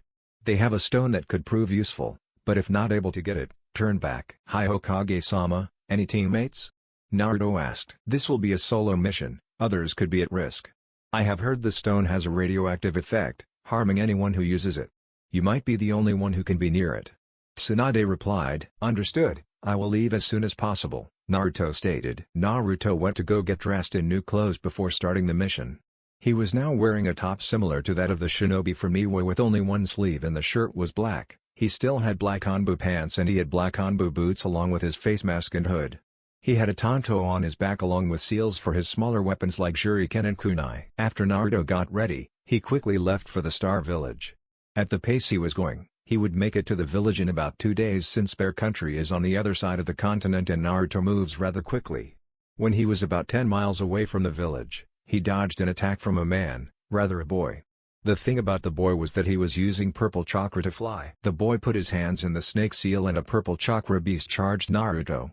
The blonde retaliated by putting his hand out and using Fuin Jutsu to absorb the beast. After Naruto absorbed the beast, he appeared behind the boy and picked him up by the back of his shirt. Who are you? Naruto asked the boy while using chakra to deepen his voice. Sumaru. The boy, now named Sumaru, replied. Why did you attack me? Naruto asked. I didn't know if you were a threat. We've had people try to infiltrate our village. Sumaru replied. Well, I'm from Konoha and I'm here to help defend you from any force, Naruto stated. How can I trust you? Sumaru asked and Naruto pulled out some papers. These are the papers for me to enter, signed by the Hokage. Naruto replied. Sumaru nodded. Follow me then. Naruto shrugged and followed the boy with his hands resting in his pockets. Sumaru led Naruto to their village and was taken to the Hoshikage. The door to the office opened to show the thin, purple-haired man. Greetings Hoshikage-sama. Naruto greeted with a bow. Hello Konoha-nin. I suspect you are here on a mission. Akahoshi asked. Hi, do you need to see my papers? Naruto asked. That won't be necessary. I'm glad you are here, Akahoshi stated. Hi, I'm looking forward to helping your defenses. Naruto replied. Yes, I need you to look out for a masked Rougenin of this village especially.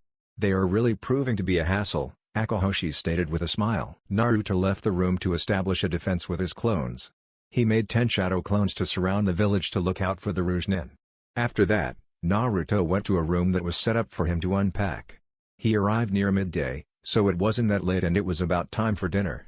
For food, he unsealed some food he made before the trip. After a tour around the village, it was already almost midnight and everyone was heading to bed.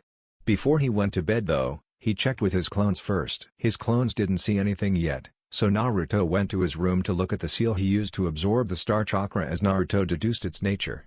He realized it was star chakra because of its density and raw power. He released the chakra from the seal and kept it in a sphere above his hand using his chakra manipulation. Naruto worked on his chakra control on the way there and released some of the seals. For the entire night, Naruto meditated near the orb of star chakra and was implementing it into his own chakra. His large reserves took this in and began making more of it. An interesting thing about his training was that his chakra took in foreign chakras, which allowed for greater training with Kurama. By morning he had absorbed all the chakra and was awoken from his meditation by a knocking at his door. "Naruto-san?" Sumaru called out. Naruto got up to go to the door and opened it. "Yes, Sumaru?" "The Hoshikage wished for me to come get you so you could look after the academy." Sumaru replied. "Okay." Naruto shrugged and followed Sumaru. They arrived at the training room to see the students around a meteor. Naruto felt the children taking in the radiation, and felt their bodies weakening as a result. He created a shadow clone to look over Akahoshi. The man was making Naruto very suspicious. But back to the students. Naruto sat with them on a mat that was empty. He looked over everyone in the room to see who they were. Sumaru decided to introduce them in a clockwise rotation. One student seemed to be affected more than the others. Naruto could feel his pain. He looked to the young boy. "Mizura, is it?" "Yes, Naruto-san." Mizura replied. "Can I see the results of your training?" Naruto asked, and Mizura got worried. "What do you mean?" Mizura asked. "Lift your shirt, I can feel the damage this is causing you." Naruto ordered. Mizura's eyes widened. "How can you feel it?" "I can sense emotions, meaning I can sense your pain." Naruto replied. Mizura nodded and lifted his shirt for Naruto to see purple fire-like markings. Naruto's hand began to glow green and he put his hand towards Mizura and the markings dissipated. "How did you do that?" Mizura asked Naruto. "You'll come to know I'm capable of a lot of things." Naruto replied with his eye smile. From then on, everyone continued the meditation so they could continue to get stronger to overthrow Akahoshi. Naruto's clone found out the man killed the Sandaime Hoshikage, and Naruto planned on getting revenge for the late Kage. He told the students of this, and at first they denied it, but within time, Naruto convinced them. So they all decided to use the stone to overthrow their tyrant of a Kage. Nighttime came around and they went back home, more healthy I might add. During the training, Naruto healed their bodies to allow more use of the star chakra. When Naruto got to his room, he made 2 clones to work with star chakra and to master it as well as possible. Morning came around and Naruto left his room to take a walk. He was interrupted by some Hoshi shinobi. "Halt, Konohanin, you are arrested for messing with village affairs." The main one, at least Naruto deduced, told him. "Please remind me, what did I mess with?" Naruto asked with an eye smile while reading a book. "You have messed with our training program and you are making the students turn against our Kage." The same man replied. "What evidence do you have?" Naruto asked, still with his eye smile. The shinobi looked at each other before the same one spoke again. "We don't need any." "Yeah. Totally don't. Try and catch me then," Naruto said as purple chakra leaked from his back and he took flight. As Naruto was hovering in the air, he looked to see that they were following him. "As a protector of this village, I am inclined to look for its well-being, and your Kage murdered the last one and was forcing children to hurt themselves. So I must plunge this village of your poison," Naruto declared as he flew right into one of the shinobi. His fist found its way into one of their faces, and he kicked another in the nose, earning a loud crunch signaling a broken nose. "Ugh!" the shinobi exclaimed. 3 shinobi charged Naruto at the same time and Naruto quickly beat them down. One went for a punch, but Naruto grabbed their wrist and snapped it before driving his knee into their face. He then clapped his hands together and thrust them outwards, making a dragon of his star chakra charge the Hoshi shinobi, and hitting the shinobi. He then flew backwards and did a spinning kick into the last shinobi's face. He flew down to the ground and saw a large crowd of civilians and the students. The Kage came through the crowd and began shouting. "What do you think you're doing attacking my shinobi?" Akahoshi shouted. "My mission is to protect this village, and you are a threat to it. You murdered the Sandaime and you are forcing children to use a dangerous meteor and they are being hurt because of it."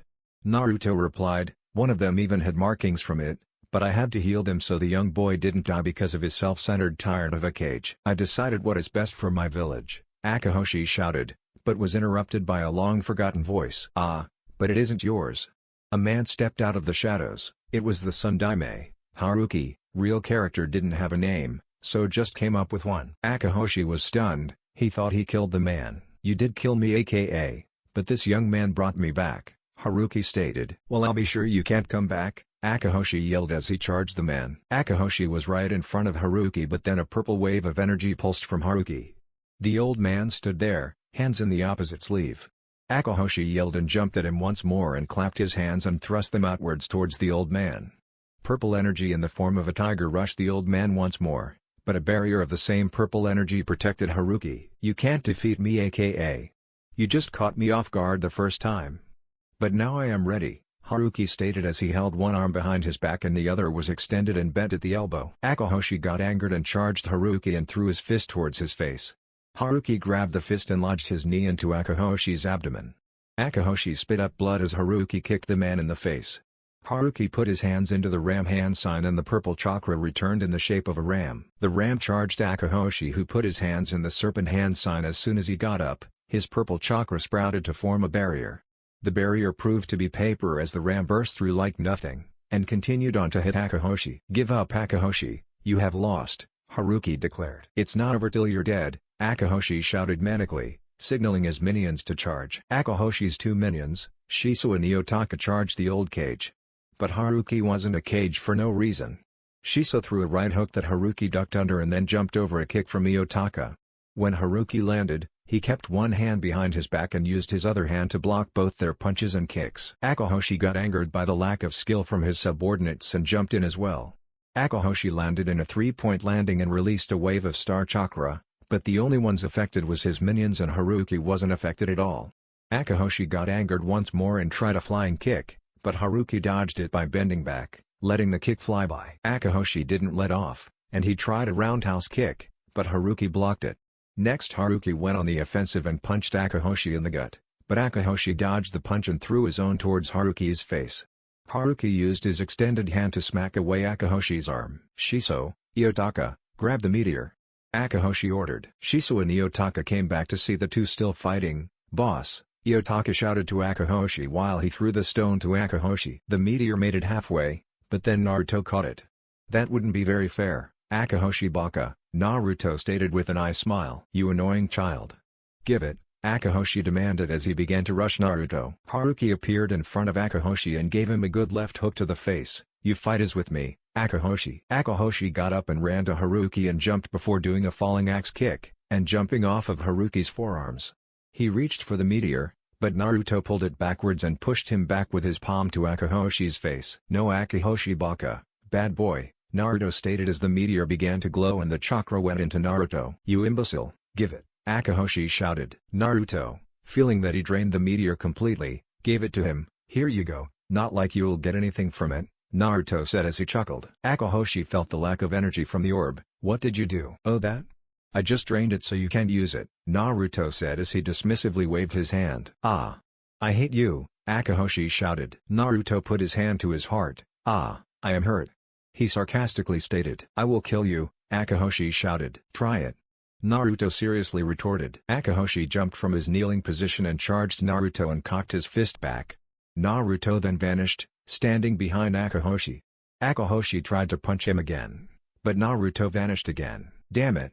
Stay still," Akahoshi demanded. "Okay," Naruto replied with an eye smile, and channeled Earth Chakra throughout his body to strengthen it. Akahoshi smiled when his fist impacted Naruto's face, but it drained to a painful expression as he gripped his wrist. "Gah!" Akahoshi shouted in pain. Akahoshi's minions jumped at Naruto and both kicked at Naruto, but the blonde began rotating while releasing chakra from each tenketsu. The minions hit the barrier and were launched backwards. They hit the ground and got up immediately and charged Naruto again. This time, Naruto spun but released wind chakra, and when they hit the barrier again, they were launched back with multiple deep incisions. When they hit the ground again, they didn't get up, the pain was too severe. "You idiots," Akahoshi shouted. "I doubt you're in any position to talk, you have a broken wrist from punching me," Naruto drawled. Akahoshi angrily charged Naruto and channeled star chakra into his fist. Naruto channeled more star chakra into his hand and grabbed the fist before throwing him over himself. Before Akahoshi hit the ground, Naruto appeared before him and punted him into the air. After about 5 seconds of Akahoshi flying, Naruto appeared behind him again and drop-kicked him to the ground. But before Akahoshi hit the ground, Naruto grabbed him and preformed the Liger bomb seen by A, son of the Sun Daime Raikage. Naruto dialed down the power so he didn't kill the man, and so he checked the crater for Akahoshi, but he wasn't there. Naruto got the instinct to duck and he did, after which he saw a fist fly over him. He grabbed the legs of the person behind him and spun Akahoshi around and released him, making Akahoshi fly through dozens of trees. "He's yours, Haruki-sama," Naruto told Haruki. There was a giant explosion of star chakra and from the trees emerged Akahoshi, but his body appeared to be degrading. Naruto deduced that it was a cause of the star chakra's radiation. He also knew that the old man couldn't survive a hit by that, so he jumped in front of the cage and coated his hands with star chakra and locked hands with Akahoshi. Naruto could feel the corrosive properties of the chakra, and his hands were getting eaten away at. He knew he had to end this quickly. He used his storm release chakra mode to overpower the raging meteor addict. Using his chakra mode, he blasted Akahoshi away with lasers. He dropped to his knees after he knew that Akahoshi was decimated. The students ran to him in a worried fashion, as well as Haruki. Haruki ordered the students to stay back as he placed his hand on Naruto to feel that Naruto was burning up severely. "I'm okay, old man," Naruto said between breaths, "just out of breath is all." "You sure, son?" Haruki asked, getting a nod. "I just now felt the full corrosive properties of raw star chakra. But my hands are already healing." Naruto replied, showing his hands and proved that as they were smoking, they were regenerating. "Well, you just saved our village, son. Is there anything we can do?" Haruki asked. "How about an alliance with Konoha?" Naruto asked. "Sounds fine with me." Haruki replied with a smile. After the papers were signed, and Naruto was in possession of an alliance declaration, he was on his way back to Konoha. He made it back in the same amount of time it took to get there. First thing he did was report his mission, including details of absorbing the star chakra, killing the Yondaime Hoshikage, to which Tsunade almost punched him out the room, but Naruto stopped her with the explanation. He told her that the man was evil and murdered the Sundaime Hoshikage and deceived the village. The last thing he told her was that he got an alliance contract. Tsunade signed the contract and Naruto created a shadow clone to take it to Hoshigakure. Naruto was given the rest of the week off, and he spent it all training. He spent more time with the summons by sending his enhanced clones to them again to train with them. But most of the training he did was with Kurama and Shukaku. He somewhat mastered the Kyuubi chakra mode, and can transform into Shukaku, but can also perform a semi-transformation. With his training, he can alter his body to adopt properties of that of Kurama and Shukaku. The next week, Tsunade called Naruto in again. "This time you will go to Kiri to assist the rebels, and you will accompany their leader back to the village. Come in." Tsunade informed then shouted. A female walked into the door, with her auburn hair covering one of her teal eyes. Her blue dress swayed with each step she took and her boots echoed with each step as well. "This is Mai Terumi. She is the rebellion's leader, and you are to protect and assist her," Tsunade ordered. "This is what I'm getting? A boy?" Mai questioned. "This is, without a doubt, our most powerful shinobi. You would do well by not underestimating him." Tsunade. "When do we head out, Mai-sama?" Naruto asked. "We head out tomorrow morning." Mai replied. Next day, Naruto and Mai and her advisors, Ao and Chujuro, head out to Kiri to win the war. That's the end, guys. If you enjoyed, then make sure to leave a comment. This is Chaos Shinobi signing off.